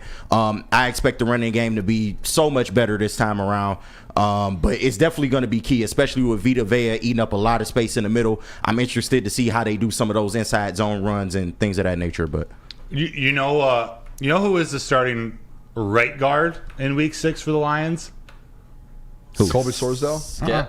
Halapoulivaati Vaitai. Oh, wow. It was that long ago. Graham Glasgow filled in at left guard. You still had Frank at center. Wow. But yeah, Jonah Jackson was Big V still around the team?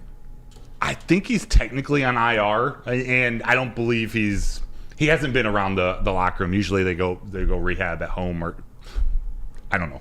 Yeah, I was just thinking about that. Some guys that went on IR this year and kind of the injuries, I was thinking on my drive in here, I was like, obviously Marvin Jones had such a good career here before, and then like he was on the team with just vanished. Yeah, and he left, and then he missed out, and I felt bad. Like when I thought about it, I was like, man, like that would have been sick to see like Marvin Jones out there celebrating an NFC North championship or a playoff win at Ford Field.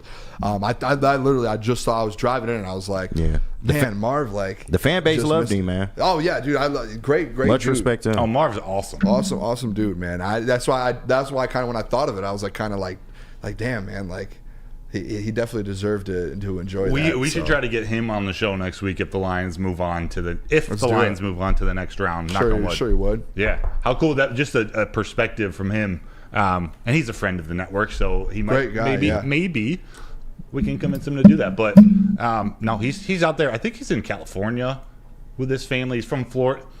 He's having some good. I've seen some videos of him on Instagram. He's singing with his daughter. He's a talented mofo outside of football. Like, he can sing.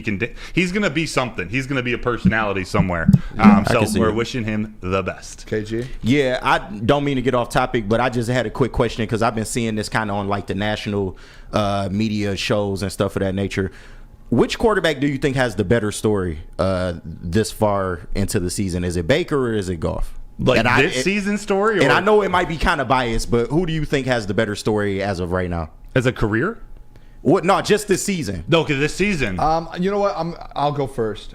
I'm gonna say Jared Goff. This is This is a little biased. I understand. But I don't think to me, it's not biased because, listen, Baker Mayfield, they won 9 games and they won their division winning 9 games. And they just won a Super Bowl. They're like the Bucs won a Super Bowl a couple years ago. They won the division last year winning 8 games. To me, the storyline with Baker, I know the whole side with him coming from LA and jumping teams. Yeah, they were supposed to be in the gutter, though. That's the only thing. That was a big turnaround. They weren't supposed to be this good. But when you look at the Lions team, like Jared Goff, they started 1-6 last year. He came into Detroit, started 0-10-1. The build up to it, and then you haven't won a division in over 30 years. You haven't won a playoff game or hosted a playoff game in 30 years.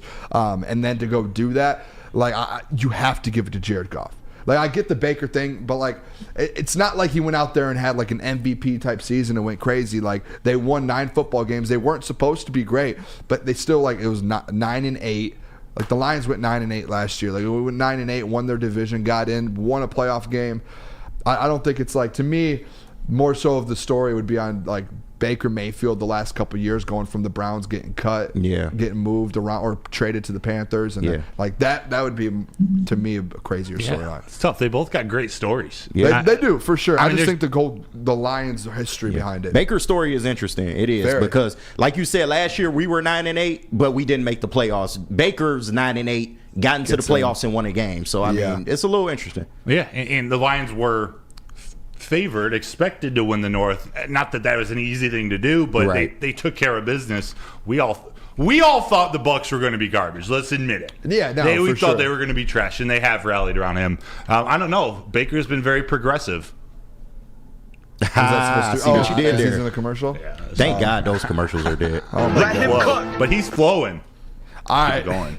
Let's go to break. I see Jeff's in the chat. He's going to be hopping on the show here at 9:15. He said both are great, but I'm going to give the edge to Baker. People thought he was cooked. Pun intended. I'm sure that's the bias of Jeff hating Jared Goff. Jeff doesn't hate on Jared Goff. Is he an anti-golfer? He's an anti-golf. He was at a point. Just like he was an anti-pather. Yeah. He's an anti-golfer. I'm not going to feed into that narrative of there's an anti or there's gobblers or truth. Definitely not truthers if that's what they think. Who's a truther? That's what they call themselves, or he calls himself. Who's he? Easy. I just wanted to get it out of you. All right, let's go to break. When we come back, we're going to have Jeff Ifrady join the show. Let me tell you guys, though, about Planet Fitness. I'm a bad...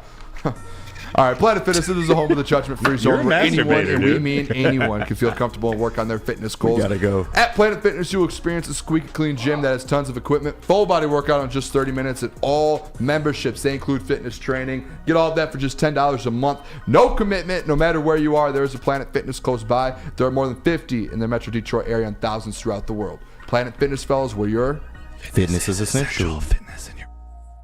Come to any Lady Jane's Haircuts for Men for an award-winning haircut experience from one of our talented stylists and register for a once-in-a-lifetime opportunity to win an all-expenses-paid suite for the 2024 NCAA tournament for you and 5 of your best buds. That's right, college basketball's most elite event. You and your 5 best friends just get to any Lady Jane's today for an award-winning haircut experience and automatically register to win the trip of your dreams. Lady Jane's Haircuts for Men open 7 days a week. Walk in anytime. Lady Jane's, it's wicked awesome.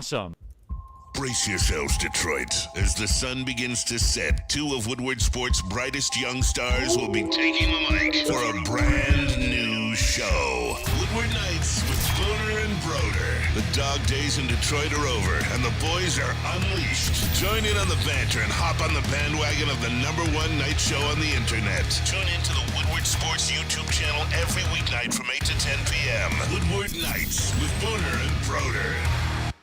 Savor the heart of home at Big Boy with our all-new down-home comfort dishes. Feast on home-style goodness with our Southern Comfort Chicken Bowl, veal parmigiana, and apple pie hotcakes. The down-home delight doesn't stop there. Potato pancakes are back.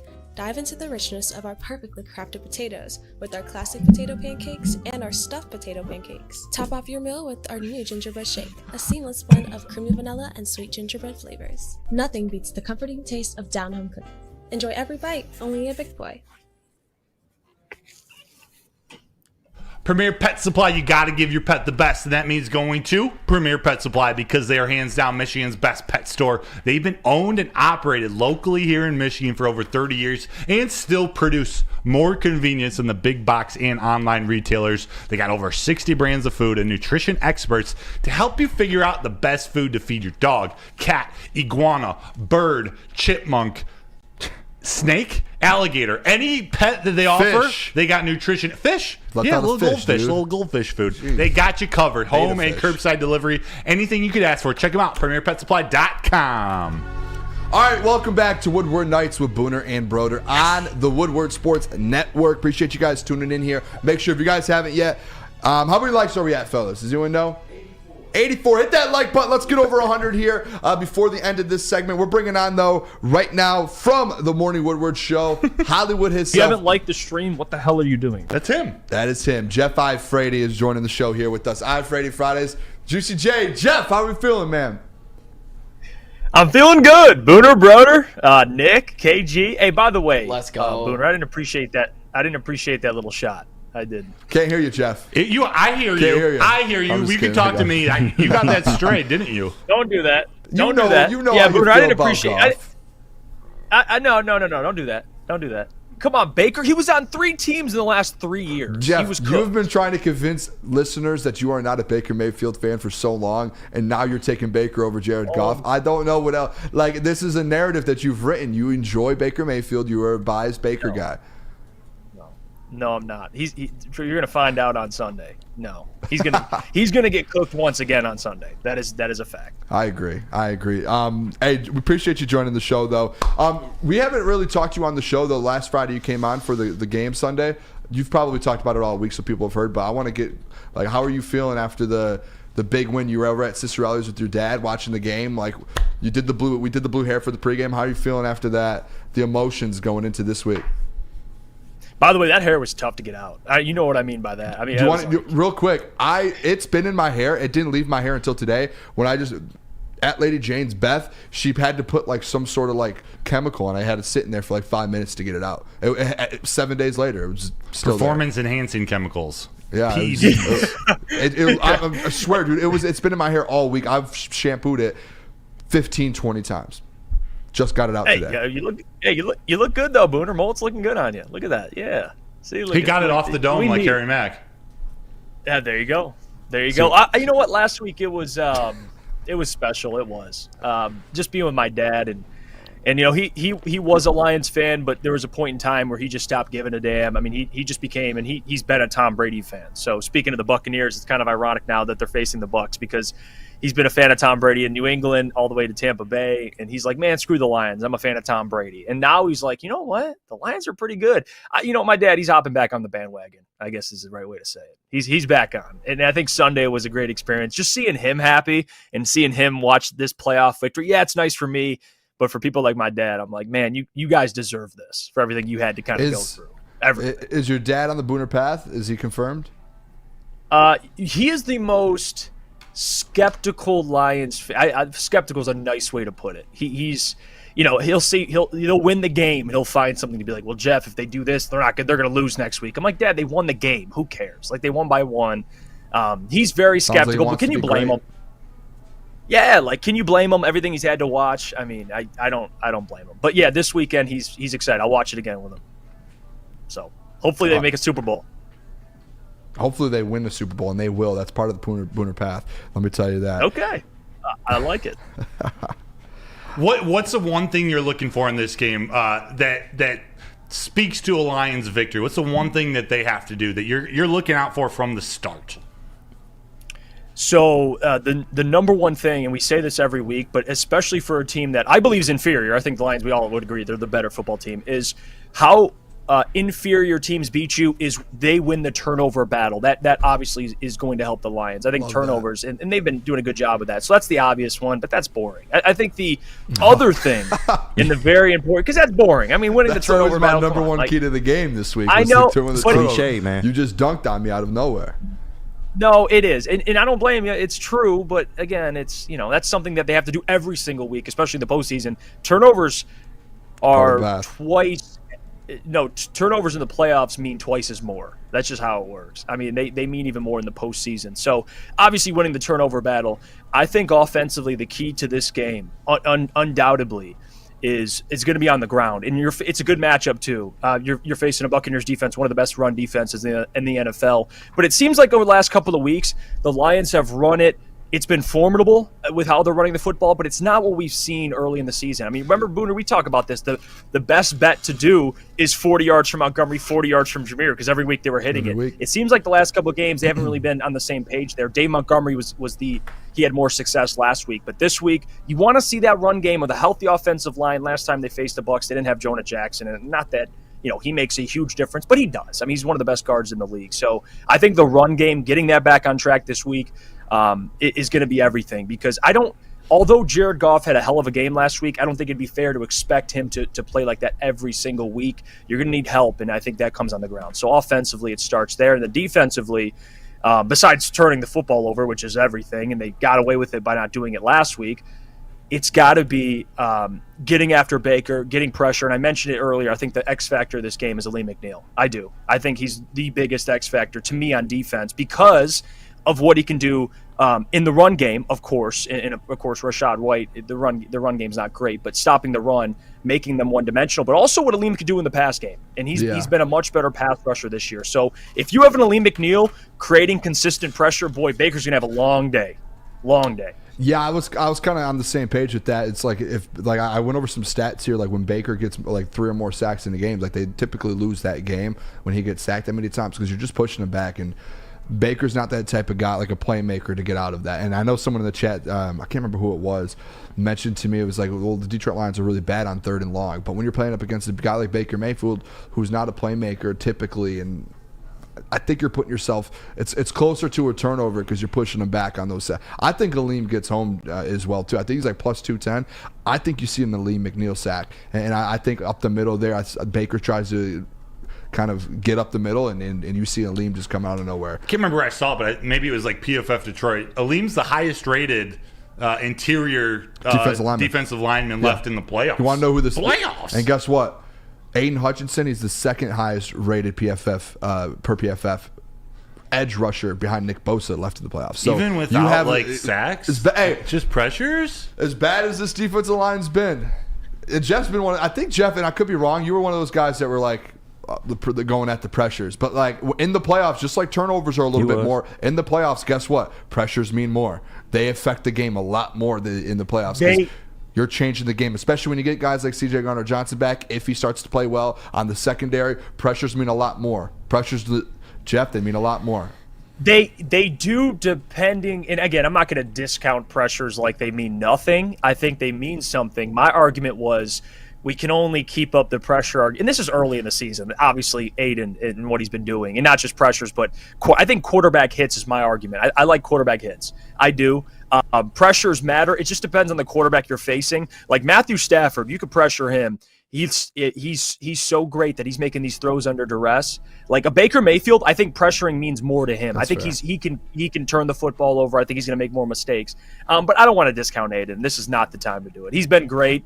The only thing I had a problem with was Sam Flannel, and I love Sam. But everything he'd fall back on is, well, Jeffy's getting pressures. And I'm like, dude, he's went a month without, over a month without a sack. Like eventually, you got to get a sack eventually, and he did. Look at him last 3 games. We talked about it on our show a lot, and there was a point in the season to where I was like, okay, pressures, like he's leading the league in pressures. There was a breaking point for me though. You could probably find the show where I as well was like, hey, you do have to get home at some point. I did have that thing because Flannel was in the chat. I remember that day. Flannel was in the chat that day watching and was like, Booner, like, but it's like, dude, like, at some point you do have to get home. But I do think in the playoffs, especially if you have like a lean back, if James Houston comes back, like the pressures do start to add up a little bit, especially like a guy like Baker who under duress, that's where he starts to fold a little bit. The quarterback hits is a good point too, because I was going to bring up the point Matthew Stafford, he got destroyed last week. And like he was playing well, but he was getting destroyed, and that did affect like towards the end of the game when it meant when they were trying to get points, you started getting stops in the fourth quarter. I think those quarterback hits and those pressures added up to the fourth quarter, and he wasn't able to make the plays that he was earlier. Well, Broder, and he obviously comes Tuesdays with Broder. He comes on the Morning Woodward show. He made this point too a couple of times just when we used to talk about Aidan during that stretch, and his big thing, and he is correct, how it's not just on Aidan, it's on other guys to clean up the play. And that's why he's in a tough situation, because Aidan is your best defensive player. And we expect a ton out of him, but it was unfortunate because even when he was getting these pressures and he was trying to get home, nobody else there was there to clean it up. And then you had Lee McNeil miss games, and of course you're bringing in a Bruce Irvin who, murdered Derek Carr. But there is an argument certainly to be like, well, who's there to clean it up? And now you got Houston back this week, so see what happens, baby. It's gonna be good. I do want to ask you too, because national media, all right, last week everyone was on the Rams, and this week it's the complete opposite. What is your confidence level? Because my confidence level, I still believe like they're going to win this football game, but just seeing kind of the flip, fellas, there is that side to where it's like the public is now on the Detroit Lions. Yeah. As a gambler, I said this last week on Friday. I said as a gambler, I love the fact last week that the public was on the Rams, because everyone's doubting you, and that's when you kind of come out, and Vegas wants the public to lose. This week, though, it feels opposite. It feels like, and maybe the public for when it comes to the spread is on the Bucs, but it just feels like every single score prediction I see is the Detroit Lions. Confidence level, Jeff. Where's your confidence level and score prediction for this Sunday? So I'll say this: it's a great test for this Lions team, because all year, and not just this year, but last year, they've always been the team that's been overlooked and the team that's been kind of discounted, and that's what they've used to as motivation. Dan Campbell does a great job of keeping these guys locked in, but they've always used that underdog. They're sleeping on us this year.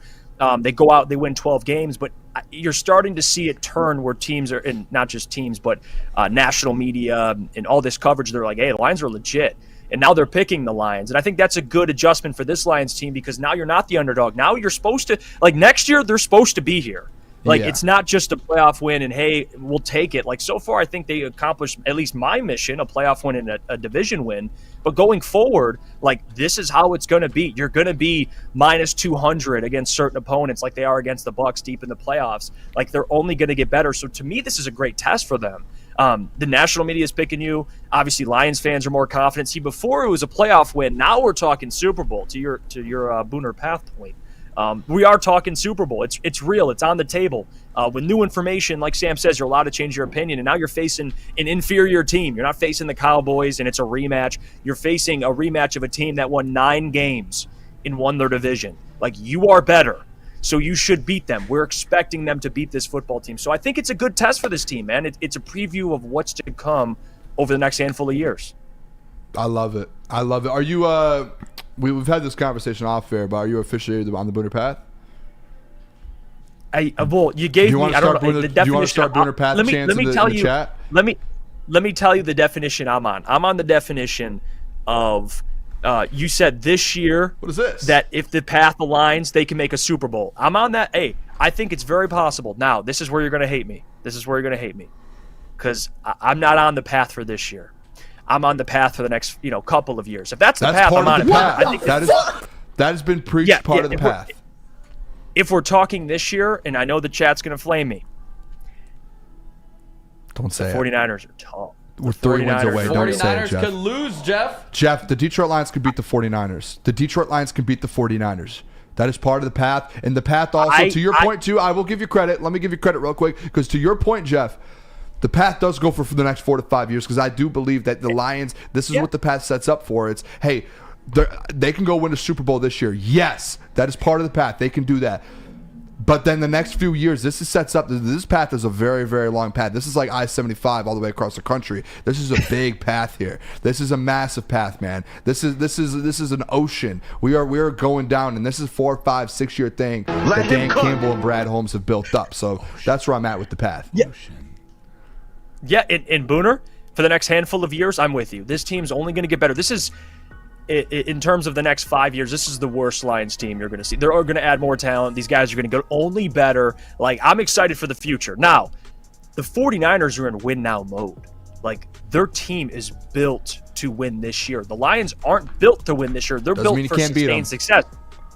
I know I'm not saying you can't beat them, but if we're picking today, if they squared off and it would be at San Francisco, it'd be at the 49ers home stadium, I'm picking the 49ers. I'm sorry. Like, if I'm a bettor, I would roll with the 49ers. Hey, Jeff. So I can't say this here, Booner. I can't. I'm sorry. All right. Hey, Jeff, do you like fruit? Like to eat the fruit? What's your favorite fruit? Oh, man. My favorite fruit. Do you know what a fruit is? I probably... No, you guys don't turn this into something. Oh, sorry. Go ahead. That the state of North Carolina doesn't like. Yeah, well, I would say an orange. I like oranges. Okay. Well, it was announced about 25 minutes ago. The Lions are wearing blueberries on Sunday. Let's They're go, running baby! it. Thank you. Oh my goodness. That's all. The only news I've been waiting for all week was when I think Mike Payton tweeted out. He said blue and gray. And the Lions tweeted him and said, check yourself real quick. Might not be the blue and gray. Detroit Lions. Hey, you know what? Old Detroit Lions in the SOL, they would have been gone. We're still going to go blue and gray. No, the new regime, the new franchise, they know what the people want, and they looked and they go, the Detroit Lions are 6-0 with the blueberries. We're going blueberries. Let's go, baby. Money. Appreciate you. Can't lose to the blueberry. Antioxidants, baby. Hey, let's go. Hey, appreciate you guys. I know. By the way, Nick, you're slick with these drops, man. Good on the drop. You got me for the like the stream. Hey, like the damn stream. If you haven't hit the like button, what the hell are you doing? That's my favorite one. So shout what out the hell? What the hell are you doing? Hit the like button, support the boys, and let's. What are you guys at right now? 81. Yeah, we got to get that thing to 100 plus.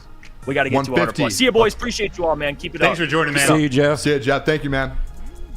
Break time. All right, let's hit break. When we come back, props. We are props and drops. We're going to go into around the NFL. We're going to go around the NFL. Around the NFL, we're going to give our predictions for the games here Saturday and Sunday. Let me tell you guys, though, about a great defense that is guarding alarm. Damn right. Customized solutions from real experts are professional technicians that take the time to recommend security and automation solutions specific to your needs. That water just hit me. 24/7 professional monitoring. You can give them a call anytime, day or night. Just Guardian Alarm team member will stay on the phone as long as needed. What are you, the water technology boy? Technology backed by Booner people. Boucher. Where your safety and security deserves Booner technology Boucher. that's proven to work and people have been proven to care. Make sure, fellas, call this number. It is 1-800. Stay out. Water sucks. Join Woodward Sports' own Jeff Iafrate along with special WSN guests for the most anticipated Lions season in decades. Filled with different surprises and expert analysis. You're not going to want to miss out. Go to our Woodward Sports YouTube channel on Sundays and tune in live from 9:30 to 11:30 a.m. Any Lady Jane's Haircuts for Men for an award-winning haircut experience from one of our talented stylists and register for a once-in-a-lifetime opportunity to win an all-expenses-paid suite for the 2024 NCAA tournament for you and 5 of your best buds. That's right, college basketball's most elite event. You and your 5 best friends just get to any Lady Jane's today for an award-winning haircut experience and automatically register to win the trip of your dreams. Lady Jane's Haircuts for Men open 7 days a week. Walk in anytime. Lady Jane's, it's wicked awesome. Woodward Sports' own Tom Mazaway and Sam Stick Day will be hosting our Lions postgame show after every Lions game all season long. Tune into the Woodward Sports YouTube channel for his hot off the press takes, game analysis, and Kool-Aid sipping celebrations. You won't want to miss it. Join Maz, Stick, and special guests each week immediately following every Lions game, exclusively on the WSN YouTube channel. For over 60 years, Fairway Packing Company has provided Michigan's finest hotels, casinos, and restaurants with prime beef, dry aged beef, and Wagyu beef. You can experience the Fairway difference for yourself today. Just visit the steak shop in Grosse Pointe Woods for grab-and-go steaks. They are delicious Or if you don't have time to stop in the store at that moment before dinner, go online. Order them at fairwaypacking.com. Check them out. All right, welcome back. Woodward Nights with Booner and Broder on We're the back. Woodward Sports Network.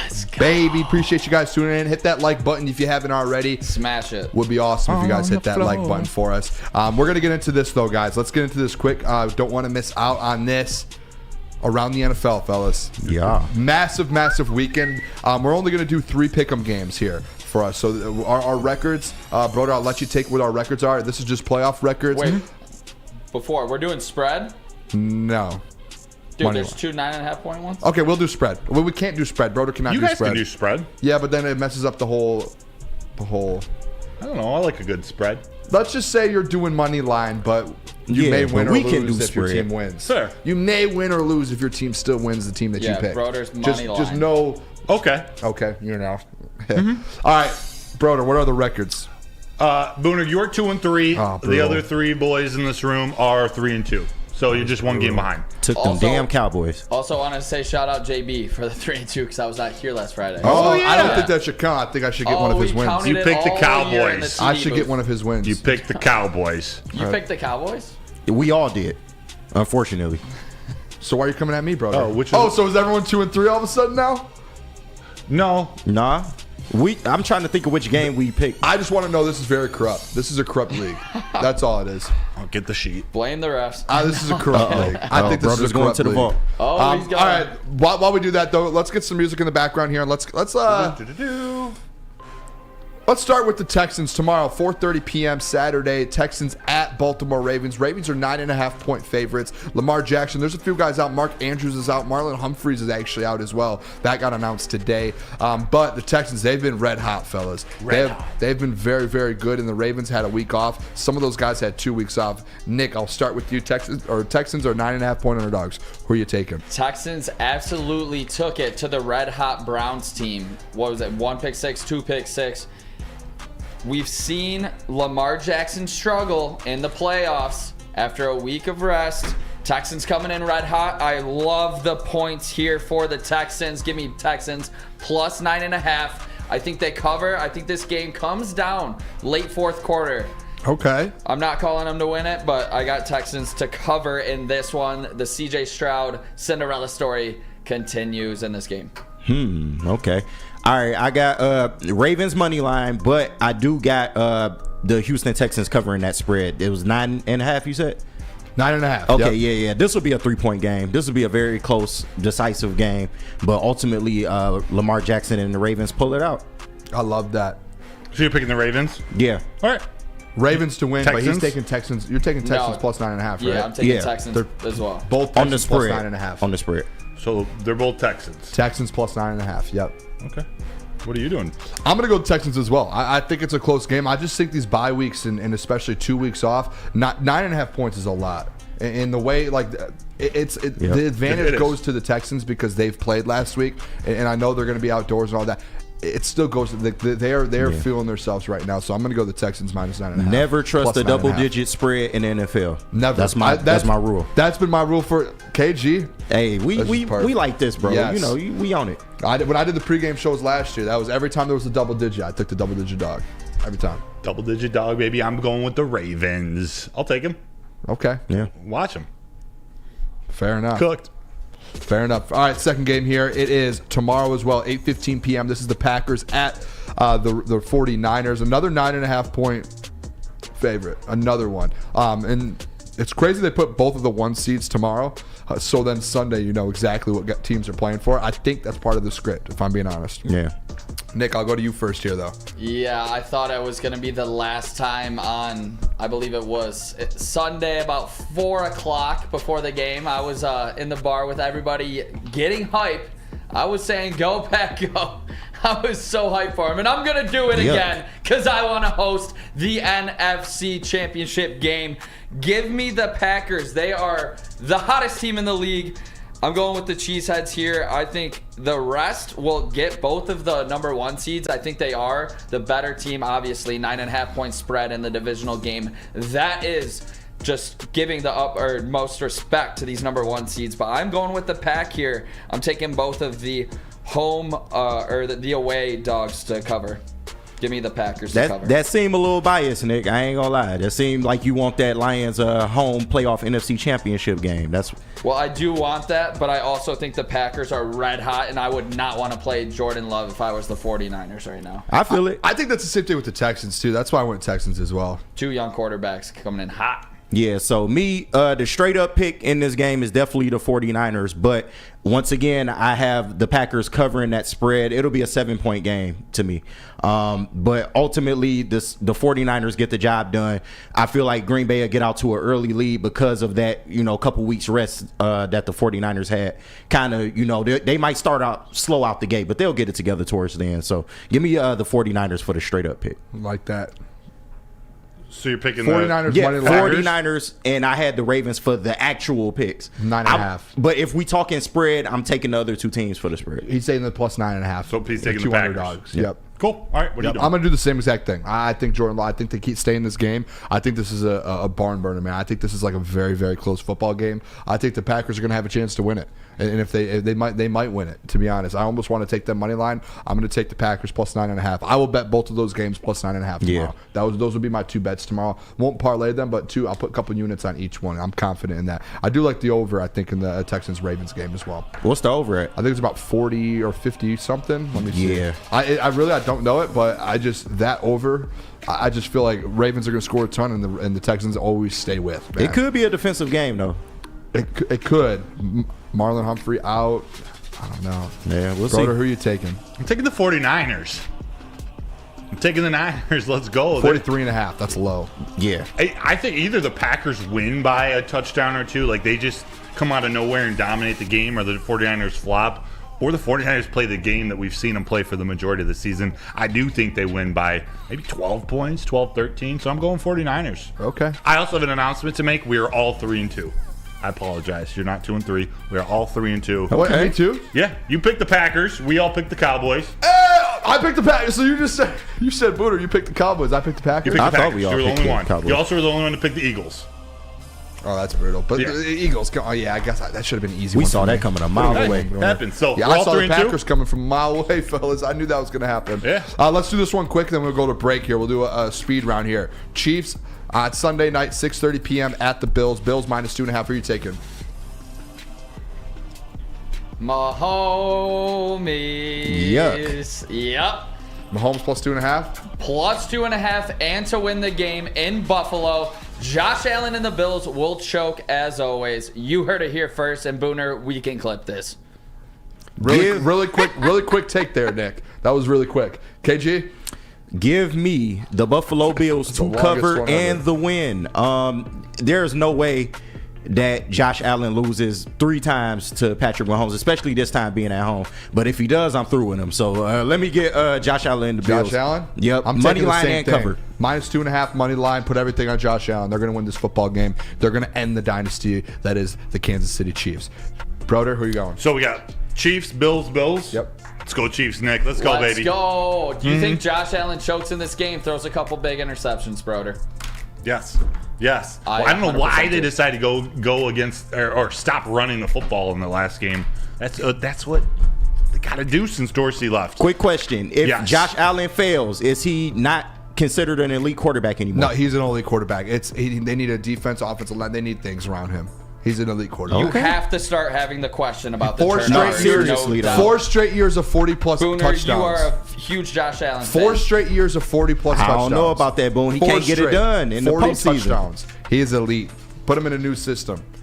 He'll be great. Broder, now I ask, does that contradict itself? He's elite, but he's put him in a good system to be successful? Yeah. Last thing here, real quick. Josh Allen's an elite quarterback. Broder, tell us about Mark White.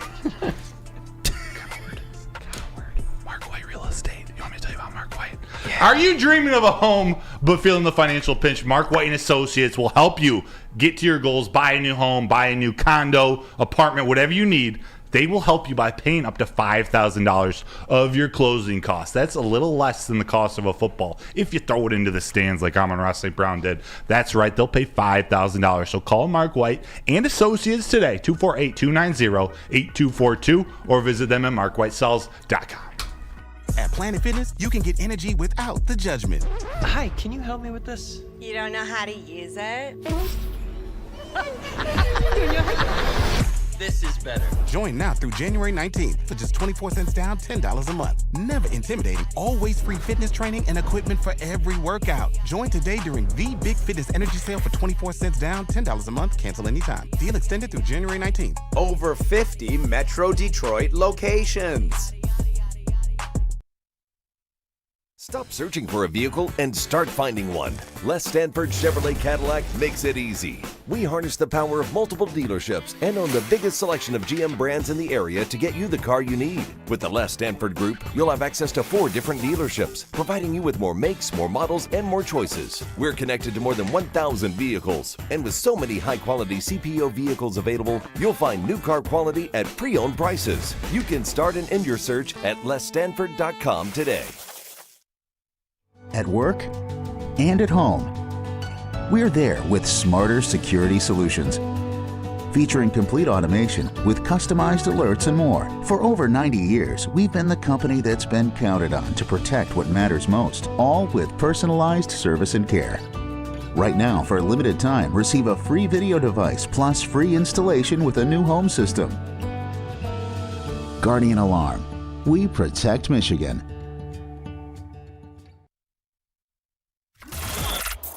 Woodward Sports' own Tom Mazaway and Sam Stick Day will be hosting our Lions postgame show after every Lions game all season long. Tune into the Woodward Sports YouTube channel for his hot-off-the-press takes, game analysis, and Kool-Aid sipping celebrations.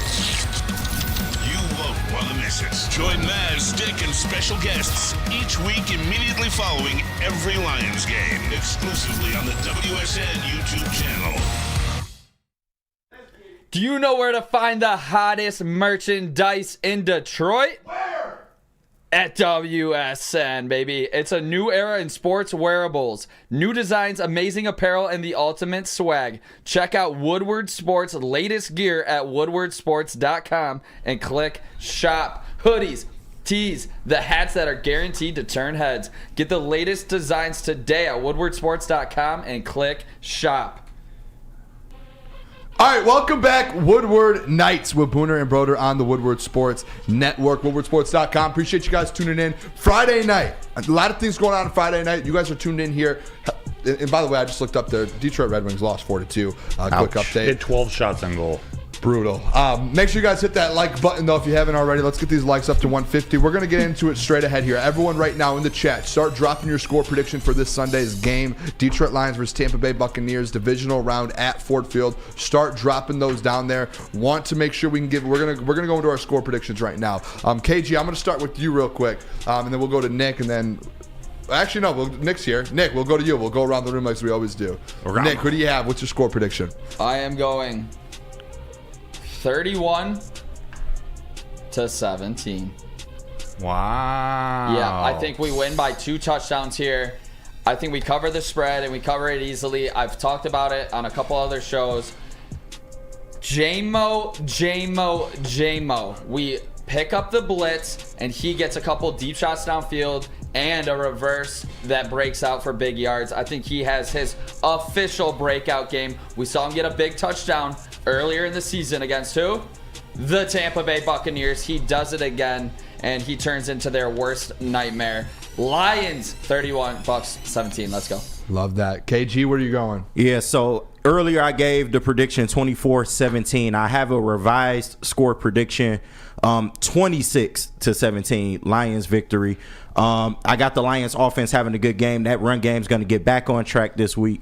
And look for Goff, man. Goff's been feeling it. I like the rhythm he's in. I think he goes out and airs it out a little bit, man. Especially if that run game gets to going, the play action is going to open up. So 26-17. The reason why I got 26-17 is because I feel in my heart a safety is going to happen in this game. I don't know who's going to get it. But I feel like the Lions, Jack Fox, you can pin them deep, and the Lions will get a safety in this game. So 26-17 Lions. Safety. Jack Fox game ball in that first game. Dan Campbell pulls out the $5 you better bill. stop playing with Jack. Yeah, let's go. So I think Jared Goff is throwing for 3 touchdowns. David Montgomery's rushing in for the other one. And that would mean Michael Badgley needs to kick 1 field goal to get the Lions to 31 points, the Buccaneers will be having. They'll be scoring 27 points. The Lions are going to win 31-27. It's actually not going to be as close of a game until the end. Baker Mayfield is going to make a little bit of a comeback. Mm-hmm. They're going to have 20 points maybe at the end because McLaughlin's going to have 2 field goals on the game. He doesn't miss field goals. Baker's going to lead him back maybe to a late touchdown, but on the final drive, Baker's going to have the ball. Actually, it wouldn't be the final drive, but Baker's going to have the ball. He's going to try to throw it deep to Mike Evans or Godwin or Trey Palmer or whoever, and it's going to get picked off. I like that, It's going to get picked off. They're going to seal the deal going to the NFC Championship game. Who picks it off? It's going to be CD Deuce. Love it. Love it. Mm-hmm. Hey, also 31-27. Detroit, we have a problem. James Houston, 1 sack. Put it down. Ooh! Love it. All right. Can we hit solo real quick? We sure can. I'm going to give the fellas I'm going to give my score prediction Talk here. to him, boom. Very similar to what Broder had here. This Detroit Lions offense, when I'm breaking this down here, man, I have the script. I'm sitting there. I'm like, what's about to happen? What's this game going to look like? This Detroit Lions offense started the game hot last week, right? They didn't do much in the second half. Guess what? It's completely different here this week. This Detroit Lions offense, they're going to get to a hot start. They're going to stay on a hot start. They're not going to go and score 3 points in the second half. They're going to go out there and score way more than that. They're going to have another touchdown in the second half, a field goal. They're going to go score. This right here, they're chasing this down right now, and all of them know it. Dan Campbell, Brad Holmes brought the guys in. Dan Campbell knows what he has to do to go do it. The defense, they know. Aaron Glenn. The offense and Ben Johnson, they know exactly what they need to do to win this football game. They are not losing this game to the Tampa Bay Buccaneers. I will put a Booner guarantee on it, a Booner lock. The Detroit Lions win this football game 31-24. It is a 1-touchdown game. They cover the spread, but this team comes out victorious at the end. It might be like you said, Broder. It might be at the end. Maybe something comes down to where, hey, it's not that close, but they end up coming back a little. But this Detroit Lions team, Jared Goff throws for a couple touchdowns. The running backs go out there and dominate, and it's going to be behind this whole offensive line. They are going to dominate this game. Amon-Ra St. Brown is going to be Amon-Ra St. Brown. This team wins 31-24 on their way to the NFC Championship. Stop it. This team will get the job done and on their way to winning one of these. It's a step in the path, man. It's one little path brick at a time. This is just one of them, and there's only 3 left, and they're on their way, and they'll only have 2 left after Sunday, man. Hey, I'll tell you what, an NFC Championship game, y'all thought the wild card was crazy. An NFC Championship game in Ford Field? Man, if the Packers win, and you're going to know too, Sunday, you're going to know on Sunday. You will know. Because the 49ers, they play on Saturday night, so we will know that. On Woodward. Everyone right now, though, that, start dropping those mailbag questions. We're gonna have some mailbag questions here for you guys. When we do come back, so make sure you guys stick around, hit that like button. But Nick, tell us about Planet Fitness. Yo, Nick. Yes, sir. Planet Fitness is the home of the judgment-free zone, where anyone, and we mean anyone, can feel comfortable and work on their fitness goals. At Planet Fitness, you'll experience a squeaky clean gym that has tons of equipment, a full-body workout in just 30 minutes, and all memberships include fitness training. You get all this for just $10 a month, no matter where you are.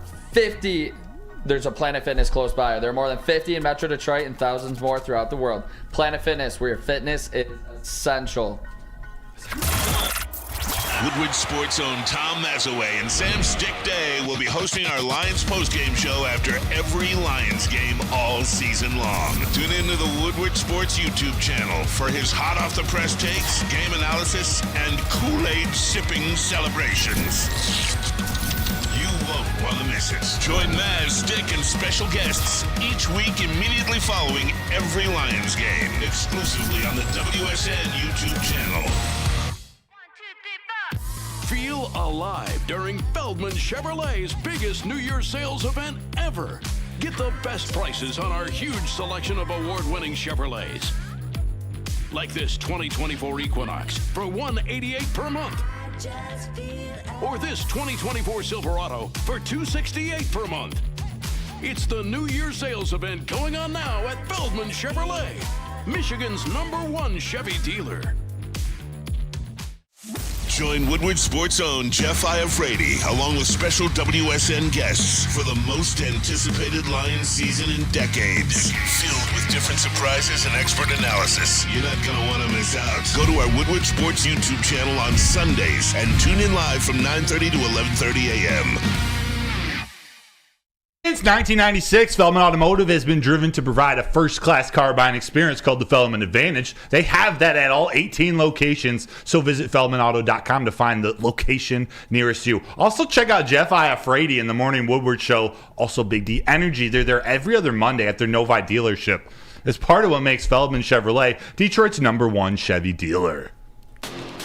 All right, welcome back to Woodward Nights with Booner and Broder on the Woodward Sports Network. Appreciate you guys all tuning in. Hit the like button for us. We're getting into mailbag right now. How many likes are we at, KG? We are at 131. Let's get it up here. We've got over 200 people in here. 313. We should be over 175 likes. So if you're watching right now, you're listening to my voice right now, stop what you're doing, hit that like button.